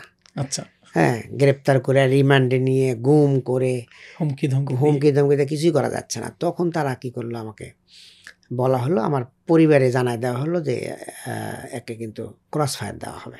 আচ্ছা, একে ক্রস ফায়ার দেওয়া হবে। তা আমি বলছি যে এটা ক্রস ফায়ার হাসিনা চাইলে তো দিতে পারবে না, আল্লাহর ফয়সালা হইতে হবে, তাহলে আমার হয়তো ফায়ার হবে, নাহলে ফায়ার হবে না।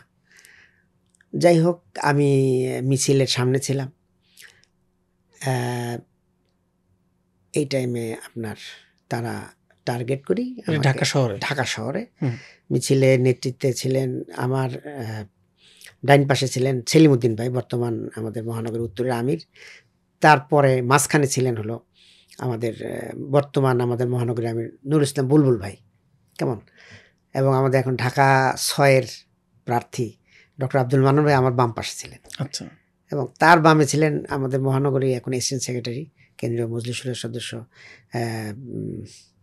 শামসুর রহমান ভাই। আচ্ছা।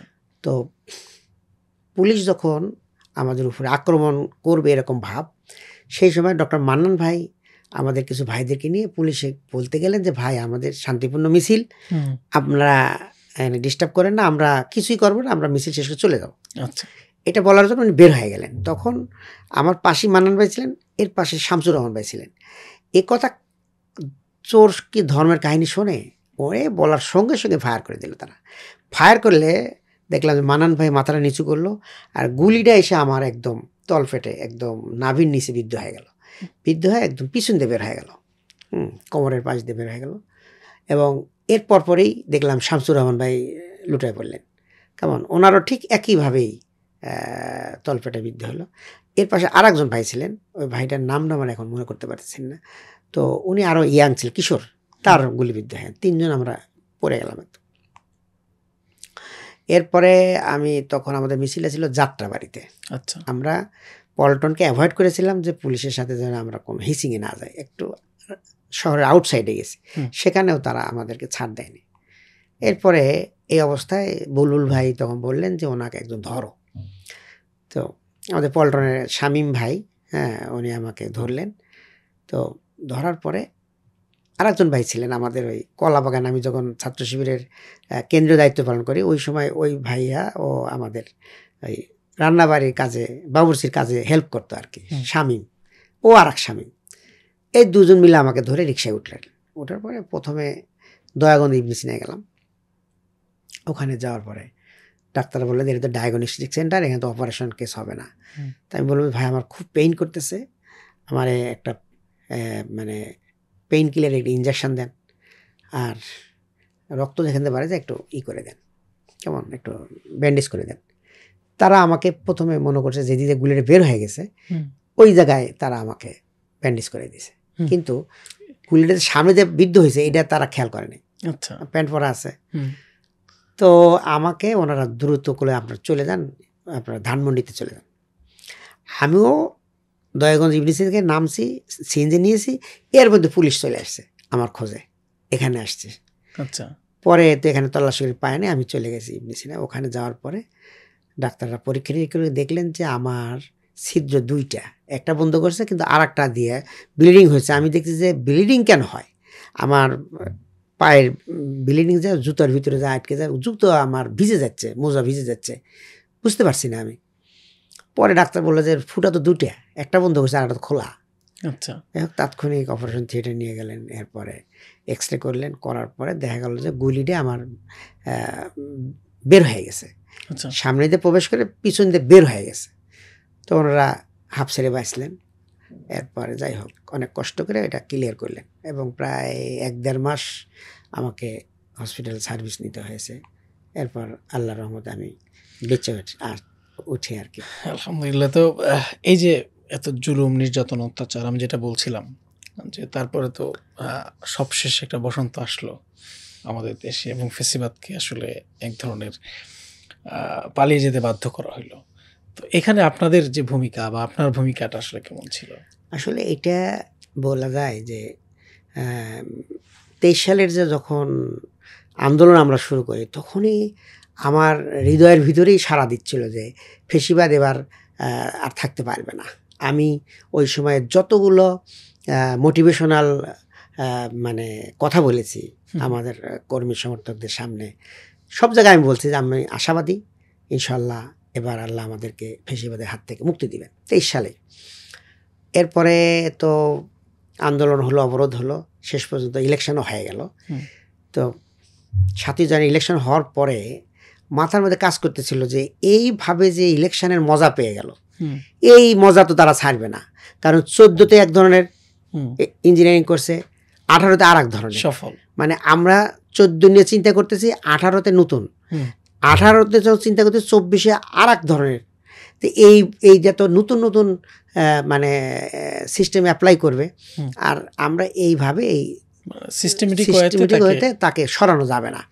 এটা সরাইতে হলে একটা অভ্যুত্থান লাগবে, এটা আমার মাথার মধ্যে কাজ করতে লাগলো। এবং আমি আমাদের লিডারদেরকে আমি এটা শেয়ার করলাম যে অভ্যুত্থান ছাড়া হবে না। এবং আমার আরেকজন আন্দোলনের একজন সহকর্মী দায়িত্বশীল, উনিও আমাকে বলছেন যে আসলে এভাবে হবে না। তা আমরা দুইজন মিলে অনেক চিন্তা ভাবনা করলাম যে কিভাবে কাজটা করলে হয়। তো আমার জানুয়ারি থেকেই কিন্তু আমার মাথার মধ্যে ঘুরপাক খাচ্ছে যে অভ্যুত্থান যারা হবে না। তো শেষে আমরা এরকম আরও বেশ কিছু ভাইদের সাথে পরামর্শ করে আমরা কতগুলো এটা ছক আঁকাইলাম যে কিছু থিঙ্ক ট্যাঙ্ক করতে হবে, যেটা দিয়ে আমরা ইন্ডিয়া, চায়না এগুলোকে কেমনে আমরা করতে পারি, এরকম থিঙ্ক ট্যাঙ্ক করা উচিত। এরপরে হলো অভ্যুত্থানের জন্য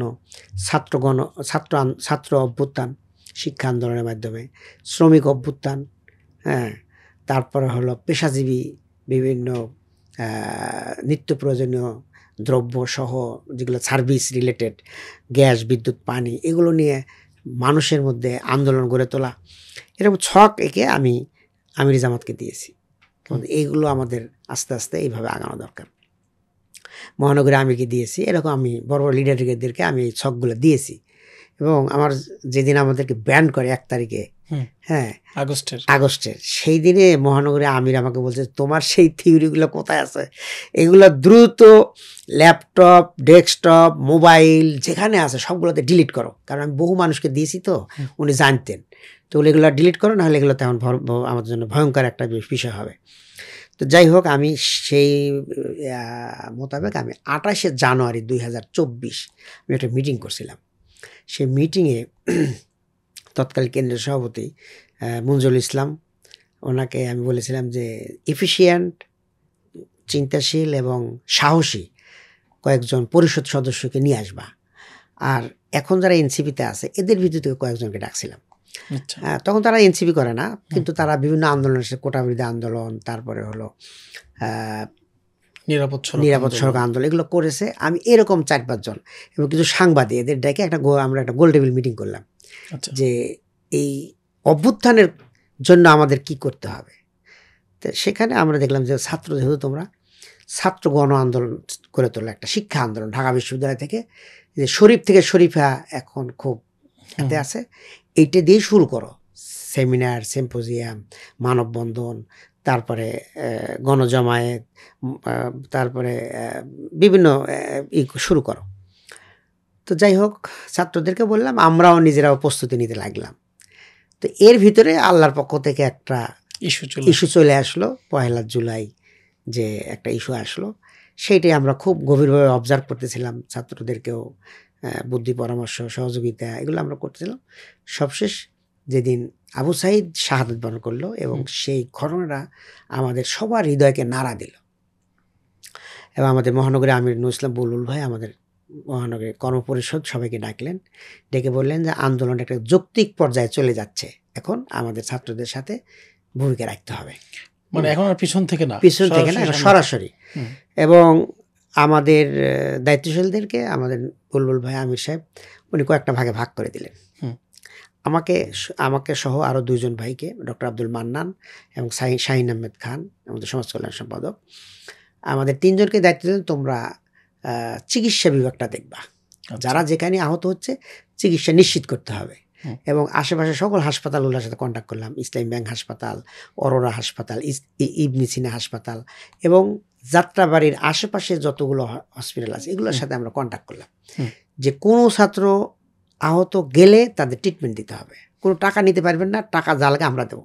আচ্ছা, এরপরে আপনার হলো অ্যাম্বুলেন্স কোম্পানিগুলোর সাথে কথা বললাম যে আমরা ফোন দিলে অ্যাম্বুলেন্স পাঠিয়ে দিতে হবে। এবং আমার জামাতের আমাদের 10টা অ্যাম্বুলেন্স তখন আমরা সার্ভিস দিচ্ছিলাম। মজার ব্যাপার হলো এই অ্যাম্বুলেন্সগুলো ছাত্ররাও ভাঙতো, আবার পুলিশও ভাঙতো। পুলিশ ভাঙতো মনে করতে ছাত্র নিয়ে যাচ্ছে, আর ছাত্ররা মনে করতে পুলিশ আসতেছে। এই 2 কারণে আমাদের অ্যাম্বুলেন্স ভেঙে ফেলতো। তখন আমরা বিকল্প একটা বুদ্ধি নিলাম যে সিএনজি স্ট্যান্ডগুলোতে আমরা গেলাম। আমাদের শ্রমিক কল্যাণকে লাগায় আমরা তাদের সাথে নাম্বারগুলো নিয়ে নিলাম। কয়েকটা এরকম স্টেশন থেকে নাম্বার নিলাম মালিকের সাথে, যে বললাম যে ভাই ফোন করলে সিএনজি পাঠিয়ে দিবেন এবং টাকা লিখে রাখবেন, 1 সপ্তাহ পরে আমি এসে বিল দেওয়া হবে। 1 সপ্তাহ পরে একসাথে বিল দিয়ে দেবো। তো ওরাও দেখলাম যে ছাত্রদের পক্ষে বিল পাই আর না পাই সার্ভিস দেই, পাইলে তো পাইলাম, না পাইলে অসুবিধা। কিন্তু আমি খবর নিয়ে আমি সার্ভিসে আমি তাদের বিলগুলো দিয়ে দিছি। আচ্ছা এবং হসপিটালগুলোকে বলছে তা আপনারা টাকা নিতে পারবেন না, টাকা আমরা দেবো। আমরা এই হসপিটালগুলোতে গুনে গুনে টাকা দিয়েছি। অরোরা হাসপাতালে, এক হাসপাতালে 70 লক্ষ টাকা দিয়েছি। ব্যাংক হাসপাতালে আমরা এরকম লক্ষ লক্ষ টাকা দিয়েছি। এইভাবে ইবনে সিনাকে আমরা বলছি ফ্রি দেন, কিছু টাকা নেন, এইভাবে আমরা ভূমিকা রেখেছি। এবং এই কাজ করতে গিয়ে আমি একদিন ছাত্রদের নিয়ে যাত্রাবাড়িতে অর্গানাইজ করতেছি। এই ফাঁকে একটা ছেলে একদম ইমোশনাল, সে সামনে চলে গেছে, পুলিশে গুলি লাগলো, চোখে লেগে গেল, চোখের সামনে কিং কর্তব্য বিমূঢ় হয়ে গেল। এবং আমার হৃদয়টা একদম দুমড়ে মুচড়ে গেল যে এইভাবে চোখের সামনে একটা ছোটো ভাই চোখে গুলি লেগে চোখটা হারাই ফেললো। আল্লাহর যে এই নিয়ামত, সে বঞ্চিত হয়ে গেল। দ্রুত তাকে ছিনজিদি করে হসপিটাল পাঠিয়ে দিলাম। পরে দেখা গেল যে তার চোখটা ভালো হচ্ছে না। আমার খুব কান্না পেয়ে গেল যে চোখ দিয়ে সে কীভাবে দেখবে। পরবর্তীতে সেখান থেকে চক্ষু বিজ্ঞান ইনস্টিটিউটে পাঠিয়ে দিলাম। তারপরে তা কিছুটা হলে তার একটা করা গেল। এইভাবে অসংখ্য ভাইদের যে চোখ চলে গেছে, তো এই চোখের তো বদলা হবে না। তারা আজীবনের জন্য কেউ কেউ দুটো চোখ হারায় ফেলছে, কারো কারো একটা চোখ চলে গেছে। তো যাই হোক, এগুলো দেখার পরে খুব ইমোশন হয়ে যেতাম। এরপরে আমি রাত্রে তো বাসায় থাকতে পারি না, দিনের বেলা কোনো রকম নাস্তা করে বেরো আসতাম। একদিন 22 তারিখ সম্ভবত, 18 তারিখ থেকে 16 তারিখ থেকে শুরু হলে এরকম। তো 22 তারিখে আমি সকালে নাস্তা খেয়েছি, বের হয়ে আসবো। এর মধ্যে কয়েকজন সাংবাদিক আমাকে বলছে যে ভাই, আমাদের এই আমরা ফুটেজগুলো কালেকশন করতেছি, আমাদের কিছু হার্ড ডিস্ক লাগবে। আচ্ছা, মজু সাংবাদিক সহ কিছু সাংবাদিক, হার্ড ডিস্ক লাগবে, আমাদের কিছু সহযোগিতা করেন। তাই আমি বললাম ঠিক আছে, তাহলে তুমি তাহলে আসো, অ্যাড্রেস দিয়ে দিলাম, আমার বাসায় আসো। তারপর ওই সাংবাদিকের সাথে কথা বলতেছি, কি কি কাজে তার এই কত টাকা লাগবে, কি সমস্যা। এই শোনার পর আমি টাকাটা বের করতে গেছি, এর মধ্যে পুলিশ এসে আমার বাসা ঘেরাও করে ফেললো। এবং তখন দুপুর 1:45, জানে যে আমরা এখন নামাজে যাব, ঠিক সেই টাইমে এসে ঘিরে ফেললো। তো যাই হোক, আমি বড় ছেলেটা তখন আমার এসএসসি পাস পরীক্ষা দিয়েছে মাত্র। ওকে বললাম তুমি একটু কিছু ফলমূল নিয়ে আসো, তো তোমার আঙ্কেল আসছে। তো তাকে বলছে না, তুমি যাইতে পারবে না এখন, তোমার আব্বুকে কি সমাচার। তো যাই হোক, বাসায় চলে আসছে। আসার পর আব্বু তো অবস্থা ভালো না, যাওয়া যাবে না, তুমি সাবধান হও। তাহলে আমি তখন করলাম কি, একটা নিউট্রাল বাসায় আমি চলে গেলাম। এবার প্রায় 5-6 ঘন্টা অবরুদ্ধ থাকার পরে তারা আমাদের বাসার ছাদে গেছে, বিভিন্ন জায়গায় এসে ঘুইজা খাইজা, কাউকে না পেয়ে, মানে তারা যেরকম মনে করছিল যে এরকম লিডারের বাসা কেমন হতে পারে, কি সমাচার, ওগুলোর সাথে তারা পায় না। এখানে থাকবে, ছাত্র থাকবে, তারপরে অস্ত্রপাতি থাকবে, হ্যাঁ, সেগুলো পায় নাই। তখন একটা পর্যায়ে তারা চলে গেছে। তখন ওরা চলে যাওয়ার পরে আমি ওই যে বাড়ি থেকে বের হয়ে গেলাম 22 তারিখে, একদম 5 তারিখে রাত্রেতে আমি বাসায় ফিরছি। এর মধ্যে বিভিন্ন বাসায়, কোনো বাসায় 1 দিন, কোনো বাসায় 2 দিন, এবং ওই রাত্রে থাকি আর সারাদিন ছাত্রদের সাথে আন্দোলন করি। আপনার পল্টন থেকে শাহবাগ পর্যন্ত কখনো মিছিলে গেছি, কখনো আবার কোর্টে গিয়ে ছাত্রদের জামিন করাইছি। কেমন প্রতিদিন কোন থানাতে কতজন আসলো, লিগ্যাল এইড টিমের দায়িত্ব প্রধান আমি। তো সেই হিসাবে আমি ডায়েরিতে লেখা রাখা, কোন থানাতে কয়জন গ্রেপ্তার হলো, কয়জনকে রিমান্ডে নিল, কয়জনকে ডিবিতে রাখলো, কয়জনকে কোর্টে প্রডিউস করলো, কয়জনকে মানে জেলখানায় নিল। এইগুলো মানে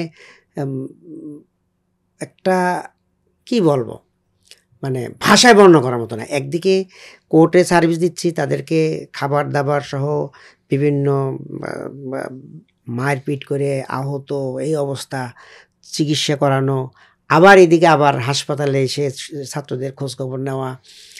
এর মধ্যে দিয়েই খুব ব্যস্ততার মধ্যেই সময়গুলো কেটে গেল। এরপরে আমি 1 তারিখে যখন জামাতকে নিষিদ্ধ করা হচ্ছে, তখন আরেকটা পরিবেশ সৃষ্টি হলো। এবং 27 তারিখ রাতেই যখন আমরা আভাস পেলাম যে আমাদেরকে নিষিদ্ধ করার দিকে যাচ্ছে, 27 তারিখই সম্ভবত রাতের বেলায় আমাদের মহানগরী আমির অনলাইনে বসলেন। তখন কিছু কিছু পাওয়া যায়, নেট পাওয়া যায়। তো সেই সময় আর একটা ঘটনা ঘটে গেল। উনি বললেন যে এখন তো আমাদের নিষিদ্ধ করে ফেললে আমরা তো ফরমাল তো সবাই একসাথে গ্রেপ্তার হওয়া ঠিক হবে না। তো প্রথম দিকে দায়িত্ব পালন করবে আমি সহ আমাদের 5-6 জনকে একটা নাম ঘোষণা করলো যে আপনারা বসে বসে পরামর্শের ভিত্তিতে কাজ করবেন। আচ্ছা, এরপরে যদি এরা গ্রুপ গ্রেপ্তার হয়ে যায় তখন পরবর্তীতে আবার আর একটা গ্রুপ দায়িত্ব এরকম ভাগ করে দেওয়া হলো। তো যখন এইরকম একটা দায়িত্ব আসলো তখন আমার মানে আকাশ ভেঙে পড়ার মতো অবস্থা যে এই কঠিন পরিস্থিতিতে এত বড় সংগঠন, এত এই মানে মানুষের বোঝা আমি কিভাবে করব, আমার চোখ দিয়ে অঝরে পানি পড়তেছে। তখন আমার পাশে আমার একজন দায়িত্বশীল ছিলেন, উনি খুব সাহস দিলেন যা কিছু হবে না ইনশাআল্লাহ, আল্লাহ আমাদের সাথে আছেন। কিন্তু আমার চোখের পানির আর গতি থামছে না। তো যাই হোক, রাতের বেলা ঘুম হয় না, আল্লাহর দরবারে দাঁড়ায় থাকি, আল্লাহর কাছে কাঁদি। এই অবস্থায় দিনের বেলা আবার চলে আসি কোথায় কে আহত হচ্ছে, মিছিল কোথায় আছে না আছে। হ্যাঁ, এবং 3 তারিখে ভোরবেলায় আমির জামাত ডাক্তার শফিকুর রহমান উনি একটা অফলাইনে ফোন দিয়েছে। আমি তো খুব হতবাক হয়ে গেলাম যে আমির জামাতের কণ্ঠ তার উপর অফলাইনে, তখন তো নেট নাই। তারপরে আমি বললাম আমির জামাত, বললো যে দেখো আজকেই হয়তো লাস্ট মিছিল তোমরা করতে পারবে, এরপরে কি হবে বলা যাচ্ছে না। আচ্ছা, হ্যাঁ, তোমরা আজকে সর্বশক্তি নিয়ে তোমরা মিছিলে ঝাঁপায় পড়ো। তো আল্লাহর কাছে কাঁদো। তো এই যে কতগুলো ইমোশনাল কথা বললেন, আমার চোখ দিয়ে পানি এসে গেল। আমির জামাতের কণ্ঠ হঠাৎ করে পেলাম, আবার শুনতে পাবো কিনা জানি না, কারণ এখন তো আমরা আমাদের উপরে নিষিদ্ধ ঘোষণা করা হয়েছে। এরপরও সর্বশক্তি নিয়ে আমরা নামতেছি। 3 তারিখে আল্লাহর কি মেহরবানি, 1 তারিখে আমাদের নিষিদ্ধ ঘোষণা, 2 তারিখে হলো শুক্রবার ছিল। শুক্রবারে সাধারণ মুসল্লিরাও নামছে, সাথে আমরাও মিছিল করছি এবং প্রেস ক্লাবতে দ্রোহ যাত্রা শুরু হলো। দুপুরবেলা জুমার পড়লাম, বাইতুল মুকাররমে সবাই পড়ে আমরা মিছিলে গেলাম। 3টা থেকে দ্রোহ যাত্রা, এবং সেখানে আনু মোহাম্মদের নেতৃত্বে দোহযাত্রা যাচ্ছে, আর পিছনে শিবির জামাত, কেমন ইসলামী জনতা, তৌহিদি জনতা সবাই মিলে একাকার। হ্যাঁ, এবং প্রেস ক্লাব থেকে শহীদ মিনারে গিয়ে দ্রোহযাত্রা শেষ হলো।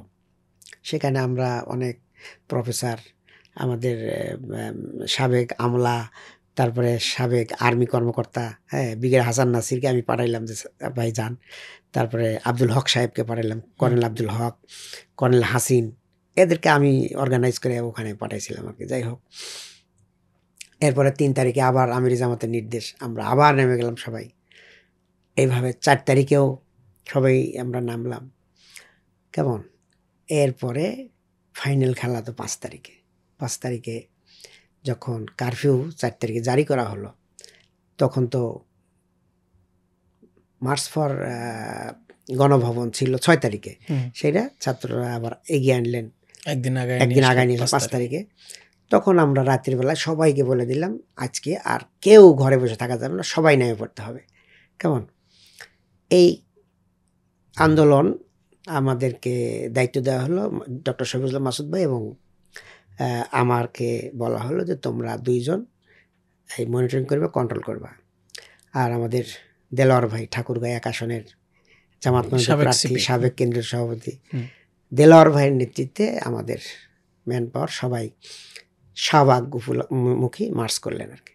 যাই হোক, একটা পর্যায়ে তো শাহবাগ বিজয় হয়ে গেল। তখন 2টার দিকে আমি মাসুদ ভাইকে ফোন দিলাম, কই, মাসুদ ভাই বলছিল আমি সিআইডি অফিসের সামনে দিয়ে মালিবাগের দিকে আগায় আসতেছি আর কি। এরপরে বুলুল ভাইকে ফোন দিলাম, বললো যে হ্যাঁ আমিও শাহবাগের দিকে আসতেছি। আমি তখন অলরেডি বাংলা মোটরে অবস্থান করছি, সবাই শাহবাগের দিকে আসছে, শাহবাগের দিকে আসতেছি। দেলোয়ারকে ফোন দিলাম, দেলোয়ার বলছে ভাই আমরা বাংলা মোটর ক্রস করে কারণ বাজার চলে গেছি, আমরা গণভবনে যাচ্ছি। ঠিক আছে। পরে দেখলাম যে বুলুল ভাই শাহবাগের দিকে আগাচ্ছেন, তখন মাসুদ ভাইকেও বললাম, আমিও চলে গেলাম শাহবাগে। তখন প্রায় 3টা বাজে। তখন ওখানে শাহবাগে ওখানে মানে উচ্ছ্বাসিত জনতা, হ্যাঁ, মানে পুরুষ, মহিলা, ছাত্র, কিশোর, শিশু, সব ধর্ম বর্ণ সবাই একাকার। আমরা একদম এখন যেটা জুলাই স্মৃতিস্তম্ভ যেখানে, ঠিক ওই জায়গায় আমরা অবস্থান নিলাম। ওখান থেকে সবাই মাসুদ ভাই, বুলুল ভাই আসলো। আমরা তখন ঢাকা বিশ্ববিদ্যালয়ের ভিতরে গেলাম এবং আসরের আজান হলে আমরা কেন্দ্রীয় মসজিদে আমাদের সেই স্মৃতি বিজড়িত শিবিরের মানে অভ্যুদয় যেখানে হয়েছিল 6 ফেব্রুয়ারি, সেই কেন্দ্রীয় মসজিদ অনেক আবেগ আপ্লুত হয়ে আমরা আসরের নামাজ ওখানে জামাতে আদায় করে আমরা রাস্তায় এসে একদম দুর্বা ঘাসের উপরে মাটির সাথে আমরা আল্লাহকে শুকরিয়া আদায় করে সিজদা দিয়ে দিলাম বুলুল ভাইয়ের নেতৃত্বে। ওখানে মানুষের সাথে কথা বললাম, বুলুল ভাই স্পিচ দিলেন, মাসুদ ভাই, আমি সবাই মিলে আবার শহীদ মিনারে চলে গেলাম আমরা। আচ্ছা, কেন্দ্রীয় শহীদ মিনারে, এবং সেখান থেকে আবার আমরা দোয়েল চত্বর হয়ে আমরা আমাদের মহানগর কার্যালয়ে 13 বছর পরে আমরা মহানগর কার্যালয়ে প্রবেশ করলাম। একদম ভাঙাচোরা ধুলা বালির মধ্যে দিয়ে আমরা কোনো রকম ঝাড়ু দিয়ে আমরা উঠে গেলাম এই 5 তারিখে। এরপরে আমাদের ডাক্তার তাহের ভাই বের হয়ে আসলেন রাতের বেলায়। ওইখানে একটা ছবি খুব ওই সময় দেখা গেছিল, সবার চেহারা একবারে ধুলা মলিন কালো। এই ছবিটা কিন্তু ফেসবুকে তখন চলে আসে যখন কেন্দ্রীয় কার্যালয়ে যাওয়া হয়। তো এই যে আমরা তো গণ অভ্যুত্থান করলাম এবং দেশের সব শ্রেণীর মানুষ এখানে অংশগ্রহণ করেছে। জামাত শিবিরের একটা বড় ভূমিকা, অন্যান্য অনেক রাজনৈতিক দলেরও ভূমিকা ছিল, ছাত্রদের বিশেষ ভূমিকা ছিল। তো একটা তো আশা নিয়ে এই অভ্যুত্থান হয়েছে, ফেসিবাদ তাড়ানো এবং বিশেষ করে শেখ হাসিনাকে কীভাবে ক্ষমতাচ্যুত করা যায়, এটা তো সবার প্রচেষ্টাই হয়েছে। এই যে একটা আশা আকাঙ্ক্ষা ছিল, নতুন বাংলাদেশ হবে, নতুন বন্দোবস্ত হবে, আরও নানান ধরনের আশাবাদ নিয়ে আসলে এই যুব সমাজ মাঠে নেমেছিল। তো আপনার কি মনে হয় যে 5ই আগস্টের পরে আমরা সেরকম কোনো সিমটম দেখতে পাচ্ছি কিনা, বা পুরো আশা আমাদের পূরণ হয়েছে কিনা, বা কতটুকু হয়েছে? দেখুন, ফ্যাসিস্টকে মুক্ত করার জন্য যখন আন্দোলন চলছিল, যে চরম আমরা স্যাক্রিফাইস করলাম, যে ওই বোনটার কথা আমার বারবার মনে পড়ে, যে আমাদের পিছনে পুলিশ, সামনে স্বাধীনতা।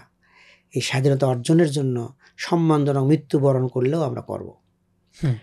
তো এইভাবে সকল ভাই বোনেরা কিন্তু শহীদ হয়েছেন, নিগৃহীত হয়েছেন।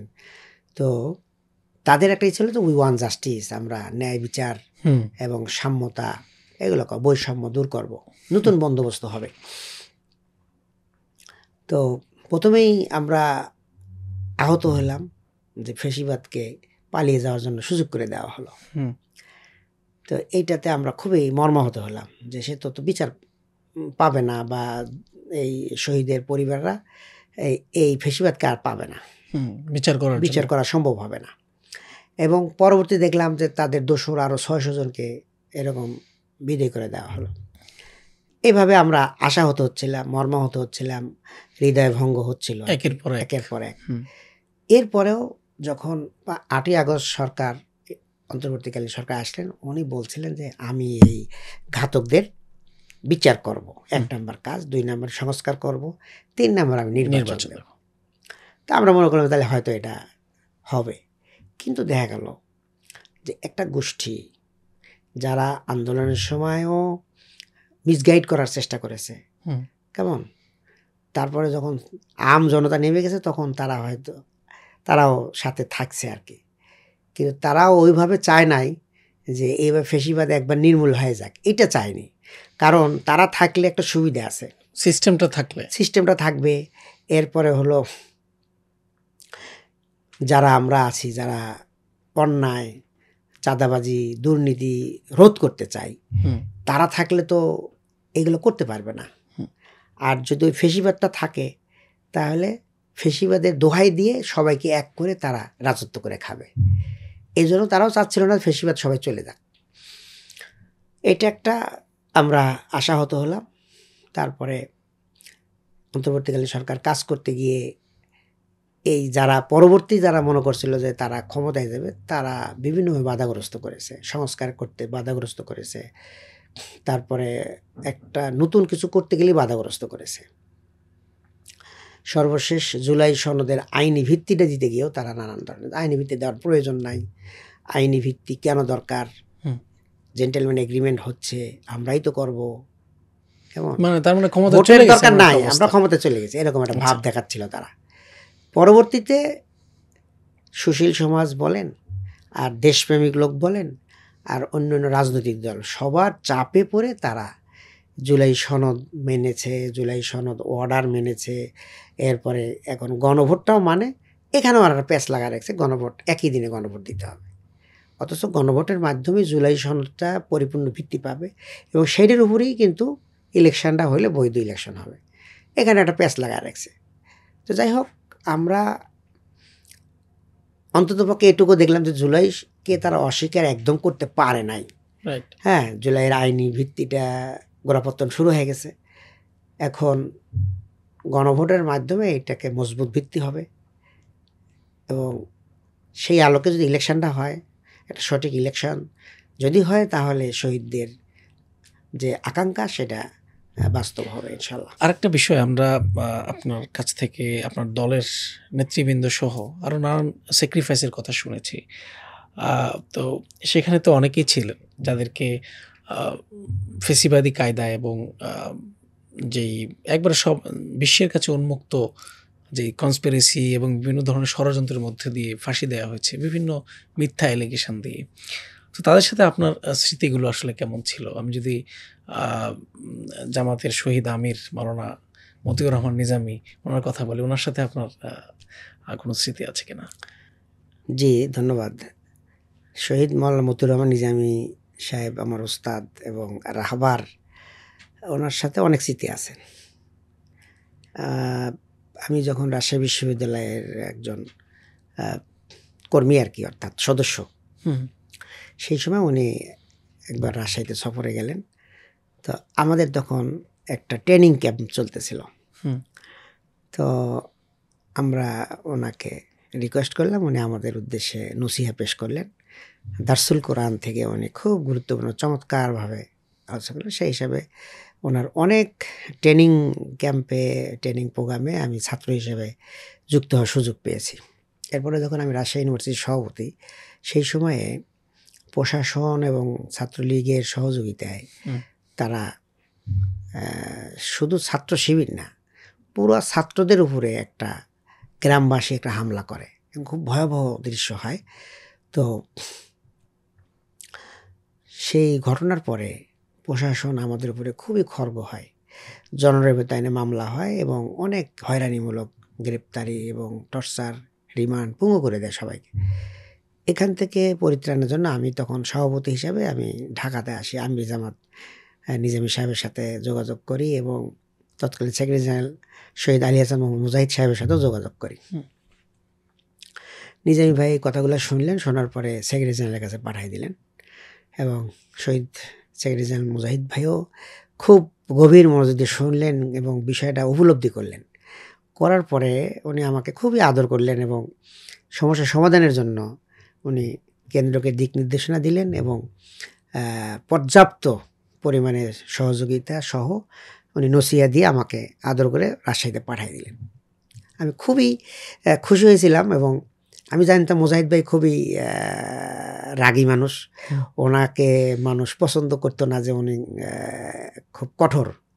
তা দ্বিতীয় খলিফা ওমর রাদিয়াল্লাহু আনহুর মতো তার নাকি খুবই, কিন্তু আমার সাথে ওনার যে ব্যবহার, আমি পরবর্তী জানলাম যে নিজামী সাহেব তো এমনি শরীফ মানুষ, উনি কারোর উপরে রাগ করতেন না, নরম মানুষ, গালি দিতেন না। তো মুজাহিদ সাহেব যে এরকম শিশুর মতো ব্যবহার আমার সাথে করলেন, আমি হতবাক হয়ে গেলাম। এরপরে আমি আমার কথাতে বলছি, ছাত্র জীবন শেষ করার পরে আমি জামাতের কাছে গিয়ে উৎসাহ নিয়েই আমি জামাতে জয়েন করেছি।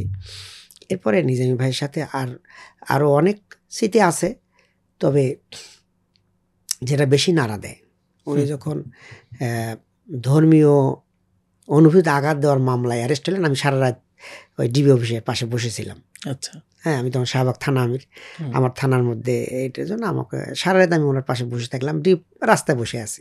একটা আবেগ অনুভূতি নিয়ে আমির জামাতকে ডিবিতে নিয়ে রাখছে মিথ্যা মামলায়, আমি এটাকে সহ্য করতে পারি না, আমি সারা রাত বসেছিলাম, আরও অনেক লোক ছিল। এরপরে যখন শুনলাম যে ওনাকে আস্তে আস্তে তারা যুদ্ধ অপরাধের এই মামলার দিকে নিয়ে যাবে, খুব ব্যথিত হলাম যে এত জঘন্য কথাবার্তা। যাই হোক, ওইভাবেই তো তারা সাজিয়ে নাটক সৃষ্টি করে ওনাকে এই মামলা করলেন। আমি একদিন কেন্দ্রীয় কারাগার আপনার এতে কাশিমপুরে গেছি। বর্তমান আমির জামাত ডাক্তার শফিকুর রহমান, উনি ভারপ্রাপ্ত সেক্রেটারি অবস্থায় উনি গ্রেপ্তার হয়েছেন। ওনার একটা আইনি কাজের জন্য আমাকে উনি কল করেছিলেন মামলার কিছু বিষয় এসে নিয়ে। ওনাকে কল দিয়ে আমি বসে আছি, আমি অফিস কলে গেছি আর কি, যে কারণে আমি ভিতরে যা বসে আছি গেটের ভিতরে। এখানে গিয়ে আমি আমির জামাত ডাক্তার মাওলানা মতিউর নিজামী ভাইয়ের সাথে সাক্ষাৎ হয়ে গেল। আমি খুবই ইমোশনাল হয়ে গেলাম। তো তখন আমাদের অবস্থাটা ছিল, প্রত্যেক দিন শত শত মানুষ গ্রেপ্তার করতো, দল বেঁধে আমরা জেলখানে আসতাম, আবার কিছু কিছু ভাইয়ের জামিন হতে বের হয়ে যেতাম। তা আমির জামাত তো এই অবস্থায় উনি হাসি দিয়ে কথাটা বললেন যে, হেলাল তুমি কি জেলখানে আসতেছো না যাচ্ছ, জামিনে যাচ্ছ নাকি নতুন প্রবেশ করতেছ? তা আমি তখন আমির জামাতকে জড়ায় ধরলাম। উনি আমাকে বুকের সাথে রাখলেন, অনেকক্ষণ দোয়া করলেন। আমির জামাত, আমি জামিনও না, আমি মুক্ত আছি, আমি বাইরে থেকে আসছি, ডাক্তার শফিক ভাইয়ের মামলার ব্যাপারে কিছু ইনফরমেশন দেওয়ার জন্য আসছি। তো উনি আমাকে দোয়া করে দিলেন যে ঠিক আছে যাও। এত কাছাকাছি জেলখানার ভিতরে আর ওনার সাথে আর হইতে পারি নাই। আমি যখন কেরানীগঞ্জে না আমাদের এই পুরাতন কারাগারে, সেই সময় ওনাকে হঠাৎ একদিন এই কারাগারে নিয়ে আসলো। তা আমরা মনে করলাম যে কী কারণে নিয়ে আসলো। তখন ভিতরে আমি ওনার সাথে সাক্ষাৎ করতে পারিনি, কিন্তু রোজার দিন ছিল। রোজার এই ইফতারের আইটেমগুলো আমরা পিসি থেকে কিনে ওনার রুমে সেবক দিয়ে পাঠিয়ে দিলাম। এতটুকু ভিতরে স্মৃতি ছিল, আর বাইরে এসে ওইটা ওনার সাথে হলো। আচ্ছা, আপনার সাথে অন্যান্য নেতৃবৃন্দের কারোর সাথে কোনো স্মৃতি আপনার? হ্যাঁ, আরও সকল নেতৃবৃন্দের সাথে স্মৃতি আছে। আমাদের শহীদ অধ্যাপক গোলাম আজম সাহেব, উনি আমাদেরকে ক্লাস নিতেন, স্টাডি সার্কেল নিতেন, মাসে উনি একটা করে ক্লাস নিতেন। সেই হিসাবে আমরা ছাত্র শিবিরের কেন্দ্রীয় কর্মপরিষদ যারা ছিলাম তারা মাসে একবার ওনার ক্লাসে যেতাম। উনি কাছে থেকে আমাদেরকে দিক নির্দেশনা দিতেন, নসিহা পেশ করতেন, পয়েন্টগুলো দিয়ে দিতেন, এবং আমরা খুবই উপকৃত হইতাম, খুব কাছাকাছি যেতে পারতাম আর কি। তো পরে তো ওনাকে তো এতে নিয়ে যাওয়া হলো জেলখানায়, এরপরে ওনাকে পিজি হাসপাতালে। তো আমি পিজি হাসপাতালে বিভিন্ন সময় ওনাকে দেখতে গিয়েছি, কেমন। তো এরপরে তো হঠাৎ রাতের বেলা খবর পেলাম যে উনি আর নাই। সারা রাত ওনার সাথে পিজি হাসপাতাল সহ বিভিন্ন জায়গায় থেকে, যাই হোক এইভাবে ওনার সাথে আমার স্মৃতি শেষ। দাফন কাফনে ভূমিকা রাখলাম। এখনও আমি ওই এলাকায় থাকি, মাঝে মধ্যে সুযোগ হলে ওনার মসজিদে নামাজ পড়ি এবং ওনার কবরের পাশে গিয়ে ফাতেহা পড়ে আসি, অধ্যাপক গোলাম আজম সাহেব। এরপরে হলো মোল্লা ভাইয়ের সাথে আমার খুব ছিল, তো অনেক আদর করতে উনিও আমার টিচার, কারণ আমাদের 10 দিনের ক্লাস উনি নিতেন, রাজনৈতিক ক্লাসগুলো উনি নিতেন। তো একটা মজার ঘটনা বলি, আমি যখন দাওয়া সম্পাদক, ঠিক সেই সময়ে আমাদের সিদ্ধান্ত হলো 25 বছরের পূর্তি স্মারক বের করতে হবে। সেখানে বিভিন্ন বুদ্ধিজীবীদের লেখা নিতে হবে। তো মোল্লা ভাইয়ের কাছ থেকে একটা লেখা আনতে হবে, কেউ আনতে পারে না। অনেক এত বিজি যে আমি লেখা দেব, কিন্তু আর সময় মতো দিতে পারে না। শেষ পর্যন্ত অসংখ্যবার ওনাকে বিরক্ত করতে করতে বললাম যে মোল্লা ভাই, আপনি না দিলে আমি আপনাকে বিরক্ত করতেই থাকবো। তারপরেও তো উনি লিখে শেষ করতে পারতেছে না। এদিকে আমাদের টাইম শেষ হয়ে যাচ্ছে। শেষ পর্যন্ত কী বুদ্ধি করা যায়, তখন দেখলাম যে ওনার ছেলে এই যে মওদুদ, সে তখন আমাদের শিবিরের সাথী। আমি তখন তার বললাম যে তুমি সাথী হিসাবে তোমার একটা দায়িত্ব, তোমার আব্বুর কাছে বসে থেকে লেখাটা শেষ করাইয়া ছাড়বে আজকে, না হলে আমাদের লেখা বের হবে না, এটা লাগবেই। শেষ পর্যন্ত মোল্লা ভাই, আমি ফোন দিয়েছি, তুমি তো আমার বাসা পর্যন্ত তুমি করে ফেলছো, আমার ছেলেকে তুমি এভাবে দায়িত্ব দিছো, আমাকে তো আর ঘুমাতে দিবে না। সে বলছে তুমি লেখে শেষ করে ঘুমাবো আজকে, তো যাও আজকে আমি এটা শেষ করেই আমি আমি ঘুমাবো। তো এইভাবে ওনাকে খুব কষ্ট দিয়ে আমি লেখাটা নিয়েছিলাম। প্রেরণার মিছিলে লেখাটা এখনও আছে, আপনারা ইচ্ছা করলে দেখতে পারবেন। এরপরে হলো কামরুজ্জামান ভাইয়ের সাথেও আমার অনেক স্মৃতি। উনি আমাকে খুব আদর করতেন, আমি ওনার কাছে যাইতাম। উনি বুদ্ধিজীবী এবং অনেক মানে ভালো গাইড করতেন, হ্যাঁ, ইন্সপিরেশন দিতেন। তো আমি মাঝে মধ্যেই ওনার অফিসে যেতাম, সোনার বাংলা অফিসে। আলফালায় আমাদের বিভিন্ন প্রোগ্রাম হতো, আমি সোনার বাংলা অফিসে ওনার কাছে গিয়ে বিভিন্ন নসিহা শুনতাম এবং উৎসাহ দিতেন উনি। সর্বশেষ উনি যখন জেলখানায়, তো আমাদের আলী হাসান মুজাহিদ ভাইয়ের মামলায় আমি আইনজীবী হিসেবে যাই। তো মুজাহিদ ভাইয়ের যারা কেস মানে ইয়ে আছে আর কি, সহ পার্টনার, এরকম লোকজন ফাঁসির ছেলে থাকে। তাদের মধ্যে হলো যে ব্রিগেডিয়ার রেজ্জাকুল হায়দার এবং আব্দুর রহিম সাহেব, হ্যাঁ, ব্রিগেডিয়ার আব্দুর রহিম, উনি তো ইন্তেকাল করছেন, রেজ্জাকুল হায়দার এখন বের হয়েছেন। তো এই দুজন, কামরুজ্জামান ভাই তখন ফাঁসির দণ্ডপ্রাপ্ত, আর অল্প কিছুদিন পরেই ওনার মানে হয়ে যাবে, শাহাদাত হবে। এই টাইমে একদিন ওই রেজ্জাকুল হায়দার সাহেব একটা বই নিয়ে এসছেন, বলছে এই বইটা কামরুজ্জামান সাহেব বাসায় দিয়ে আসবেন। আমি খুলে দেখি এটা কোরআন শরীফ, ঠিক আছে। আচ্ছা, তা আমি মনে করছি কোরআন শরীফ আচ্ছা দেবো না, বাসায় আমি কেন্দ্র অফিসে ফোন করলাম। তো যে লোকটা নিয়ে যাওয়ার কথা ও নাই, তা আমি ব্যস্ততার কারণে ভুলে গেছি। 1-2 দিন পরে আবার কোর্ট আবার আসছে, আর জিজ্ঞাসা করছে যে কোরআন শরীফটা দেওয়া হয়েছে কিনা। আমি বললাম কোরআন শরীফটা তো 1-2 দিন পরে দিলে অসুবিধা কী হবে। তো উনি বললেন না, কোরআন শরীফের মধ্যে অনেক জিনিস আছে, গুরুত্বপূর্ণ বিষয় আছে। পরে দেখি যে উনি কাগজ পাইতেন, ফাঁসির ছেলে তো কাগজ পায় না। উনি ওই কোরআন শরীফের বাইরে যে ফাঁকা জায়গাগুলো আছে ওগুলোতে উনি পরিবারের জন্য অনেক উপদেশ লিখে দিয়েছেন, যে কারণে উনি তাগাদা দিচ্ছিলেন কোরআন শরীফ পৌঁছে দেওয়া হয়। আমি সঙ্গে সঙ্গে কোরআন শরীফ পৌঁছে দিলাম। আর একদিনের কাহিনী, ওই কামরুজ্জামান ভাই পান খাইতেন না, কিন্তু ওনার এই যে সুপারি মানে খাওয়ার পরে সুপারি চিপানোর একটা অভ্যাস ছিল। তো ওই দিন রেজ্জাকুল হায়দার কোর্ট প্রায় শেষের দিকে, এই সময় আমাকে বলছে জামান সাহেব তো আপনার একটা কাজ দিছে, তুমি কী কাজ? তো বলছে যে এরকম সুপারি কাটে দিতে বলছে। সর্বনাশ, এখন তো কোর্ট শেষ। আমি দূর হয়ে চলে গেলাম একদম সেই আপনার ওই যে চক বাজারের বেগম বাজারে গিয়ে সেই ফালটা করা মানে সুপারি নিয়ে এসে ওনাকে দিলাম। তে আমার খুব লাগলো আর কি, শান্তি লাগলো যে যে শেষ মুহূর্তে তার 1 দিন কি 2 দিন পরে ওনার ফাঁসি হয়ে গেল, উনি শাহাদাত বরণ করলেন। তা আমি আর একটা স্মৃতি হলো, আর একদিন উনি এরকম পরিবারের জন্য আপনার 21টা পয়েন্টে উপদেশ দিয়েছেন ছেলে মেয়েদের জন্য। তো বলছে যে এটা হেলালকে দেবেন, ওরা বাসায় যেন দিয়ে আসে। তা আমি অবাক হয়ে গেলাম যে 2 দিন পরে তার ফাঁসি হয়ে যাবে। উনি ছেলেদের উদ্দেশ্যে যে উপদেশগুলো দিয়েছেন আমি একটা ফটো করে রেখে দিছি। সেখানে কোনো দুনিয়াবি কোনো কথা নাই, সবই যে নৈতিক কথাগুলোই উনি ওখানে তুলে ধরছেন। সদাচারী হবা, তারপরে ইবাদত বন্দি করবা, তারপরে তোমার মানে চাচাদের সাথে, মানে আমার যারা বন্ধু বান্ধব, যারা আমার আন্দোলনের সহযোদ্ধা সহপাঠী, এদের সাথে তোমরা যোগাযোগের কোনো সমস্যায় পড়লে তোমরা এদের কাছেই যাবা। তারপরে তোমার মায়ের খেয়াল রাখবা, মায়ের কথা শুনবা। এরকমভাবে 21টা পয়েন্ট দিছে। কিন্তু দুনিয়ায় কীভাবে লাভবান হবা, সরকারি কর্মকর্তা হবা, এই সেই জাতীয় কোনো কিছুই নাই। যে নৈতিক উপদেশগুলো উনি দিয়েছেন। এরপরে হলো শহীদ দেলোয়ার হোসেন সাঈদী সাহেবের সাথে অনেক স্মৃতি আছে। উনি একদিন আমাদেরকে কেন্দ্রীয় অফিসে ফোন দিয়ে বললেন তোমরা আজকে রাত্রে আমার বাসায় দাওয়াত, আমার সাথে খাবার গ্রহণ করবা। তো আমরা তখন কেন্দ্রীয় সভাপতি সহ পরিষদের ঢাকায় যারা অবস্থান করে সবাই আমরা গেছি। যা দেখি হুজুর বাসায় নাই।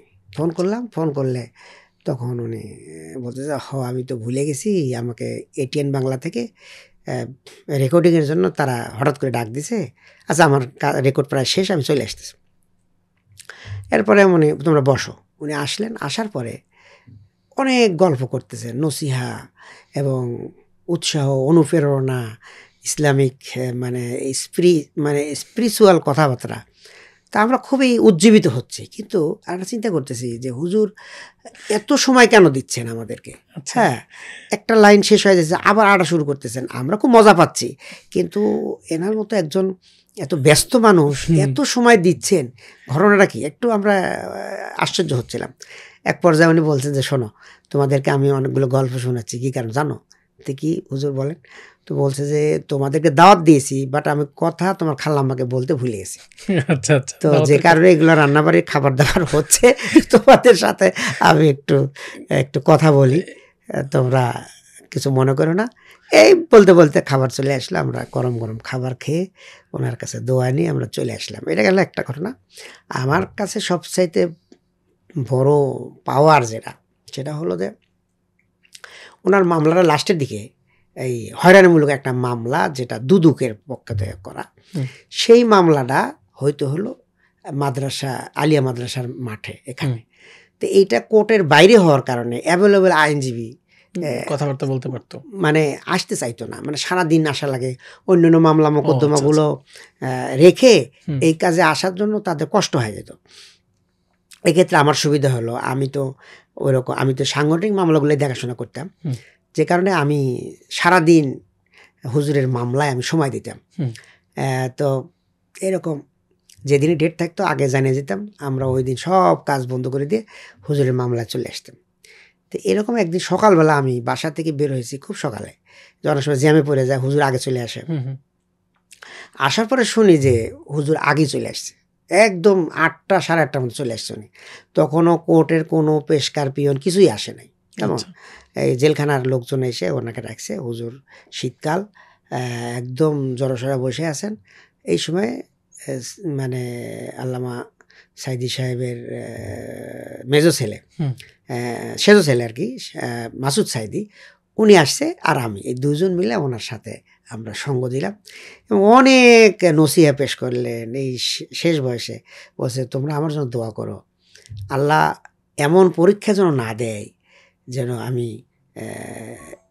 উত্তীর্ণ হতে না পারি, আমাকে যেন এরকম মধ্যেই রাখে, সহনীয় পরীক্ষা রাখে। তাই আমি বলি, হুজুর আপনার এর চেয়ে আর কি কঠিন পরীক্ষা হবে? আপনাকে মৃত্যুদণ্ড থেকে আজীবন কারাদণ্ড দিয়েছে এবং আপনার জায়গাটা কন্ডেম সেলের মতো ছোট্ট একটা জায়গা, এবং আপনার হাঁটুতে ব্যথা, কোমরে ব্যথা, এই হুইল চেয়ার ছাড়া চলতে পারেন না, অথচ আপনাকে ওখানে কোনো চেয়ার টেবিল দেয় না।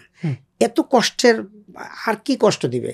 তো তোমরা দোয়া করো আমি যেন আমার ঈমান এবং আমল নিয়ে আমি শাহাদাতে মৃত্যুবরণ করতে পারি, আমি আল্লাহর কাছে সেটাই চাই। আর একটা জিনিস আমার জন্য দোয়া করবা, আমি একটা বারের জন্য বাংলাদেশে কোরআনের আমি তাফসির একদিন যেন হলেও যেন আমাকে সুযোগটা আল্লাহ দেয়।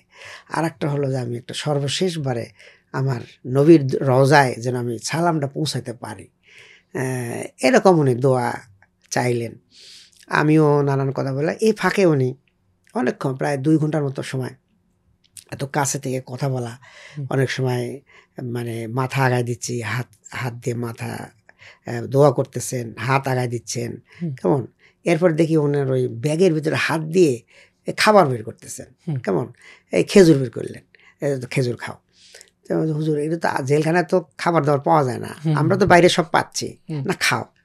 আচ্ছা খাবার খেলাম, আবার কতক্ষণ উনি নসিহা পেশ করলেন, এরপর আবার ব্যাগে হাত দিচ্ছেন, ওখান থেকে কেক বের করতেছেন, তো একটু খাও।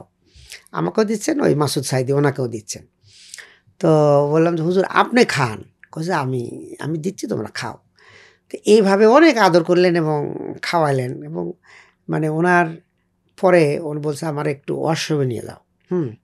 ওনাকে সে যে কী কষ্ট, উনি হাঁটতে পারতেছেন না, উঠতে পারেন না, হুইল চেয়ারে কষ্ট করে বসলেন, আমরা ঠেলে হুইল চেয়ার করে ওনাকে ওয়াশরুমে নিয়ে গেলাম। এই অবস্থায় ওনাকে রাজশাহীতে ফারুক হত্যা মামলায় আসামি করার জন্য ওনাকে ঢাকা থেকে আবার রাজশাহী নিয়ে গেছে, ভ্যান, এই পুলিশ ভ্যানে নিয়ে গেছে। এরকম নির্যাতন তারা করেছেন। সর্বশেষ তো ওনাকে হাসপাতালে ইঞ্জেকশন দিয়ে হত্যা করলেন।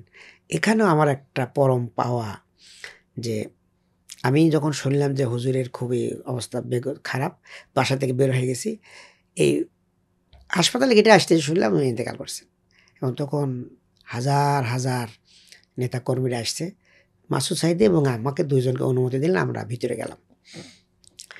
গিয়ে আমরাই ফার্স্ট পারসন হুজুরের ওই চাদরটা সরিয়ে ওনাকে দেখতে পেলাম, ওনাকে টাচ করলাম, চুমা খেলাম।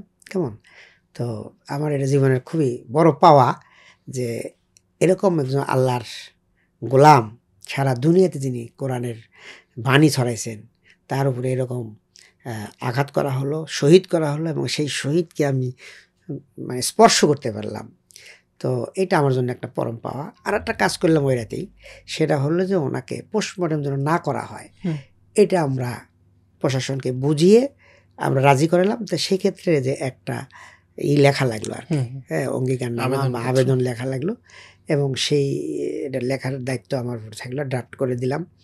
এরপরে সাক্ষী হিসেবে আমাকে আবার স্বাক্ষর করা লাগলো, যে এরকম যে আল্লাহর একজন শহীদের জন্য যে স্বাক্ষর দিলাম, আল্লাহ যেন কিয়ামতের মাঠে ওনার সাথে যেন আল্লাহ আমাকে কবুল করে। এই জন্য আবেগে আমার চোখের পানি সেটা আটকা রাখতে পারিনি। তো ওনার সে স্বাক্ষর করে পরে ওনাকে গোসল করায় একসাথে বের হয়ে আসলাম, এবং পরের দিন ওনার জানাজায়ও শরীক হওয়ার জন্য ওনার লাশের সাথে গেলাম। এরপরে আলী হাসান মুজাহিদ সম্পর্কে আমি একটা কথা বলি। আমি স্মৃতি, মীর কাসেম ভাইয়ের সাথেও তো অনেক স্মৃতি। মীর কাসেম ভাই আমাকে খুবই স্নেহ করতেন। আলী হাসান মুজাহিদ ভাইয়ের, উনি তো আমি আগেও বলেছি, উনি খুব আদর করতেন আমাকে। তো পরবর্তীতে আমার জীবনটা সার্থক। আমি অ্যাডভোকেট হিসেবে টাকা পয়সা যাই ইনকাম করি না কেন, এই যে নেতৃবৃন্দের মামলা পরিচালনা করার কারণে যে দোয়া পেয়েছি, আল্লাহ এই দোয়া আমার জন্য অনেক মানে কি বলবো পুঁজি আমার জন্য। কেমন, মুজাহিদ ভাইয়ের 21শে আগস্টের গ্রেনেড হামলা মামলাটা দেখতেন আমাদের সিনিয়র আইনজীবী আব্দুর রাজ্জাক সাহেব দেখতেন, ব্যারিস্টার রাজ্জাক সাহেব দেখতেন, এরপরে নজরুল ইসলাম সাহেব দেখতেন। কেমন, তো পরবর্তীতে নজরুল ইসলাম সাহেব, যিনি আমাদের লয়ার্স কাউন্সিলের প্রেসিডেন্ট হয়েছিলেন, উনি ইন্তেকাল করেছেন, আল্লাহ তাকে, রাজ্জাক সাহেবও চলে গেছেন, ব্যারিস্টার রাজ্জাক সাহেব। তো সেই নজরুল ইসলাম সাহেবের সাথে আমি অ্যাসিস্ট করতাম আর কি। কখন উনি না আসলে আমি হিয়ারিং করতাম, ডিক্লাইন করতাম, অথবা কোনো দরখাস্ত প্রডিউস করা লাগলে করতাম। তো সেই হিসাবে 2 বছর টানা ওনার পাশে গিয়ে আমার প্রতিদিন সপ্তাহে 2 থেকে 3 দিন আমি যেতাম, এবং 2 থেকে 3 ঘন্টা ওনার সাহচর্য পাইতাম। সেখানে উনি আমাকে অনেক উপদেশ দিয়েছেন। তার মধ্যে একটা গুরুত্বপূর্ণ কথা মনে আছে, সেটা হলো লেখাপড়ার কথা উনি বলতেন, যে রাজনীতি করতে হলে, দেশের জন্য কাজ করতে হলে লেখাপড়া করতে হবে। দুনিয়াবি জ্ঞান প্লাস হলো বর্তমান এই নির্যাতন নিষ্পেষণের এই সময়ে রাসূল সাল্লাল্লাহু আলাইহি ওয়াসাল্লাম কী করতেন, এগুলো জানার জন্য তোমাদেরকে রাসূলের সিরাত পড়তে হবে। কোরআন, হাদিস, ইসলামী সাহিত্য, পাশাপাশি সিরাত গ্রন্থগুলো তোমরা বেশি করে পড়বে, এগুলো উনি বলতেন, পরামর্শ দিতেন। আর একটা কথা উনি একদিন বললেন যে শোনো, মানে ইসলামী আন্দোলনে যেদিন যোগ দিয়েছি সেই দিন থেকেই শাহাদাতের প্রেরণা আমার মধ্যে ছিল, এবং 100 বারও যদি আমাকে ফাঁসিতে ঝুলতে হয় তবুও এই মাথা দুনিয়ার কারোর কাছে নত হবে না, একমাত্র আল্লাহ ছাড়া। এবং যে বলিষ্ঠতা উনি দেখালেন, তার 7 দিনের মাথায় ওনার ফাঁসির রায় কার্যকর হলো। কিন্তু তার পূর্বেও 7 দিন আগেও, ফাঁসির 7 দিন আগেও উনি কোর্টে আসছেন গ্রেনেড হামলা মামলায়, এবং উনি বলিষ্ঠতার সাথে কথা বলেছেন, ভূমিকা রেখেছেন, এবং জীবনটা খুব সিম্পল ছিল। দুপুরবেলায় যখন বিরতি হতো, সব আসামিরা আইজিপি ছিল, মন্ত্রী ছিল, তাদের খাবারগুলো আসতো অন্যরকম খাবার, সব ভারী ভারী খাবার আসতো। আর উনি বলতেন যে ওনার জন্য নাস্তা আনতে হবে দেশি কলা, ছোট ছোট দেশি কলা এবং ছোট ছোট সিঙ্গারা। খুবই সীমিত চাহিদার মানুষ ছিলেন। তো আল্লাহ রাব্বুল আলামিন ওনাকে শহীদ করেছেন। মীর কাসেম ভাইয়ের সাথে আমার অনেকগুলো স্মৃতি। উনি আমাকে খুব আদর করতেন। ছাত্র জীবন শেষ করার পরে উনি আমাকে ডাকলেন, তুমি কী করবা, তোমার অভিজ্ঞতা কী, কী সমস্যা। প্রায় 3 ঘন্টা উনি টাইম দিলেন একদিন। একটা সফরে নিয়ে গেলেন, সফরের পাশে বসায়া কাজ শেষ বলছে, তুমি বলো তোমার শিবিরের কি কি কাজ করেছো, লেখাপড়া করেছো, এগুলো সব শুনলেন। অভিজ্ঞতা জানতে চাচ্ছেন যে কিভাবে আমি শিবির করেছি, কি কি সমস্যা ফেস করেছি, বা আমার লেখাপড়া কি কি ডিগ্রি নিয়েছি। এগুলো শোনার পরে উনি আমাকে বললেন যে ঠিক আছে তুমি চালাও, এবং উনি আমাকে ইবনে সিনার একটা প্রজেক্টে প্রথম আমাকে নিলেন। এরপরে যখন আমার এলএলবি হয়ে গেল, আমি বার কাউন্সিল মেম্বার হয়ে গেলাম, তখন উনি বললেন যে তুমি ইবনে সিনার লিগ্যাল অ্যাডভাইজার হিসাবেও থাকো, কেমন আমাদের কাজগুলো করবা। এবং তখন থেকে উনি খুব আমাকে মানে এই উৎসাহ উদ্দীপনা দিতেন। এবং সর্বশেষ উনি যখন ট্রাইব্যুনালে ওনাকে নিয়ে আসলো, তো আমাদের সবারই তো হৃদয়টা ভেঙে গেল। একদিন এজলাসে এই আইসিটিতে উনি দাঁড়ায় আছেন, ওনার নাতি 2 জন আসছে, আসার পরে বলতেছে, দাদু ভাই আমার ওই খেলনাটা ভেঙে গেছে। যে মীর কাসেম আলী সাহেবের এই নাতি খেলনা ভেঙে গেছে, বলছে আমার খেলনাটা ভেঙে গেছে, আমার খেলনা নাই। ওনার চোখটা ছলছল করে উঠল। তা আমি চিন্তা করলাম যে এই মীর কাসেম ভাই যদি বাইরে থাকতো তাহলে তাদের নাতিপুতি সবার জন্য উনি যে কি মানুষের জন্যই তো উনি পাগল পড়া হয়ে কাজ করতেন, আর তার নাতির একটা খেলনা ভেঙে গেছে। ঠিক আছে, তো বলছে ঠিক আছে, তোমার দাদু ভাইয়েরা আছে, আঙ্কেলরা আছে, কিনে দিবে, যাও। এরপরে উনি শাহাদাত বরণ যেদিন করলেন, ওই দিনেকার যে বিরচিত ভূমিকা, আমাদের যারা স্বেচ্ছাসেবকরা গিয়েছিলেন পরিবারের সাথে, উনি বলছেন যে তোমরা এগুলো ফলমূল কেন নিয়ে আসছো?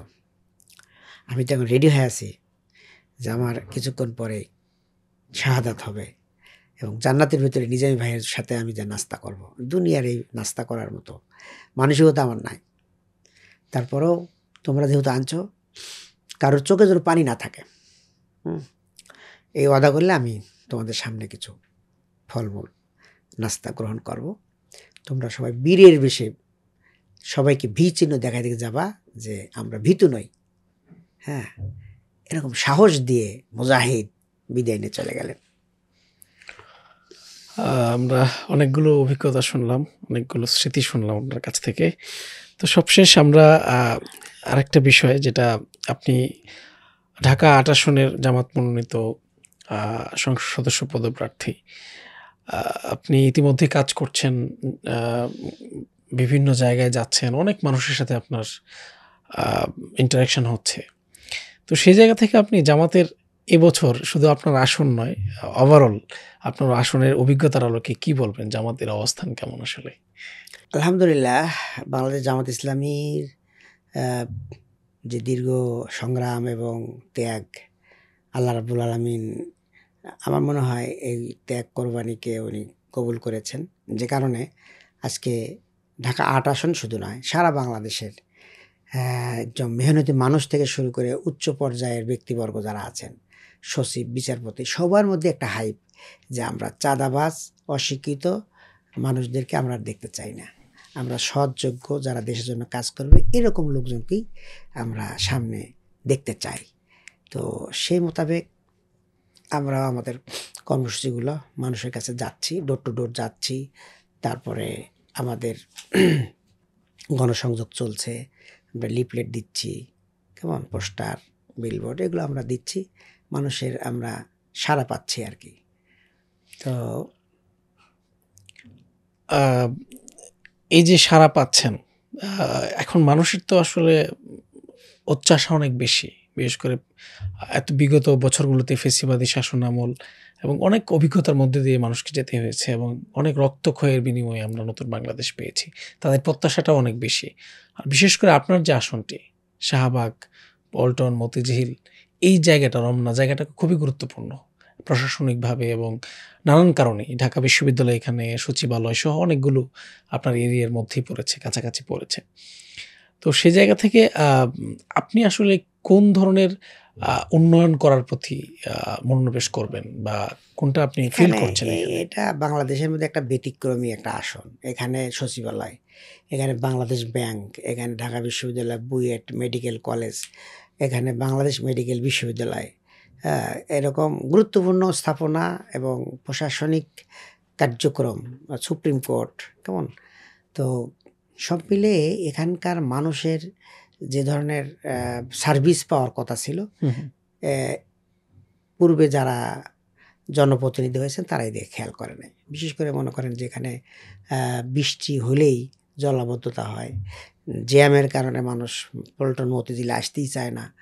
এরপরে আপনার মাদকের সমস্যা রয়েছে, মানসম্পন্ন স্কুল, মাধ্যমিক, প্রাইমারি স্কুল এর অভাব, যে কারণে ঢাকা বিশ্ববিদ্যালয়ের শিক্ষকদেরকে তাদের ছেলেমেয়েদের লেখাপড়ার জন্য গুলশানের দিকে ছুটতে হয় ইংলিশ মিডিয়াম স্কুলে পড়ানোর জন্য। অথচ ঢাকা বিশ্ববিদ্যালয়ের ভিতরেই কয়েকটা স্কুল রয়েছে, উদয়ন স্কুল, ল্যাবরেটরি স্কুল। এই এগুলোর প্রতি যদি সরকার, জনপ্রতিনিধি, ইউনিভার্সিটি কর্তৃপক্ষ সবাই যদি নজর দিত, তাহলে কিন্তু এগুলো ভালো ভালো স্কুল হতো। আপনারা জানেন যে এখানে ভিকারুন্নেসা স্কুল আছে, আইডিয়াল স্কুল আছে, কিন্তু দুইটাই। অথচ এত বড় এর ভিতরে আরও অনেকগুলো এরকম স্কুল হলে তাহলে মানুষের জন্য ভালো হতো আর কি। এরপরে আপনার যানজট, এ ব্যাপারে নিরসনের কোনো ধরনের উদ্যোগ নাই। এখানে পুলিশ ম্যানুয়ালি চালাচ্ছে, এখানে এআই নির্ভর সিগন্যাল বাতি, এরপরে ফুটপাত দখল, ফুটপাতগুলো মাস্তান, চাঁদাবাজরা এবং পুলিশ উভয় মিলে এগুলা মিলেঝিলে করতেছে। আমরা চাই যে ফুটপাতে যারা ব্যবসা করতেছে তাদের জন্য একটা নির্ধারিত জায়গা হোক, তারা তাদের ব্যবসা করবে, তাদের সংসার চালাবে, ফুটপাতগুলো মুক্ত হবে, পাবলিকের জন্য যাতায়াত সুবিধা হবে, যানজট মুক্ত হবে, কেমন। এরপরে হলো ড্রেন নিষ্কাশন হবে, পানি যেন জমে না যায়, ডেঙ্গু মশা থেকে বাঁচবে। আমাদের কয়েকটা ঝিল আছে, ঝিলগুলো ভর্তি হয়ে গেছে, শাহজাহানপুর ঝিল, বাংলাদেশ ব্যাংকের পিছনের ঝিল, এগুলো পরিষ্কার করলে হাতির ঝিলের মতো দৃষ্টিনন্দন প্রজেক্ট হবে।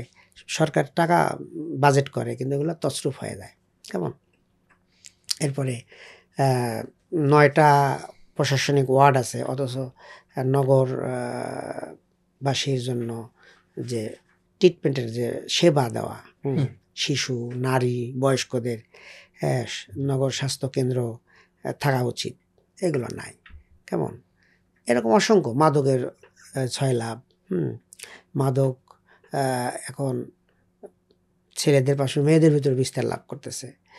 তো এই ক্ষেত্রে এই বিষয়গুলোকে আমরা ফাইন্ড আউট করেছি। এগুলো আমরা জনগণের ভোট, আল্লাহর রহমতে যদি আসি, তাহলে এগুলো আমরা মিনিমাইজ করে একটাই করব। আর একটা বিষয় হলো যে আমাদের হাইটেক পার্কটা হলো গাজীপুরে, অথচ আমাদের এখানে বাংলাদেশ ব্যাংক এবং ব্যাংকগুলোর হেড অফিসগুলো এইদিকেই বেশি। তাহলে এখানে ব্যবসায়ীরা কোনো ফ্যাসিলিটিস ওই রকম পাচ্ছে না।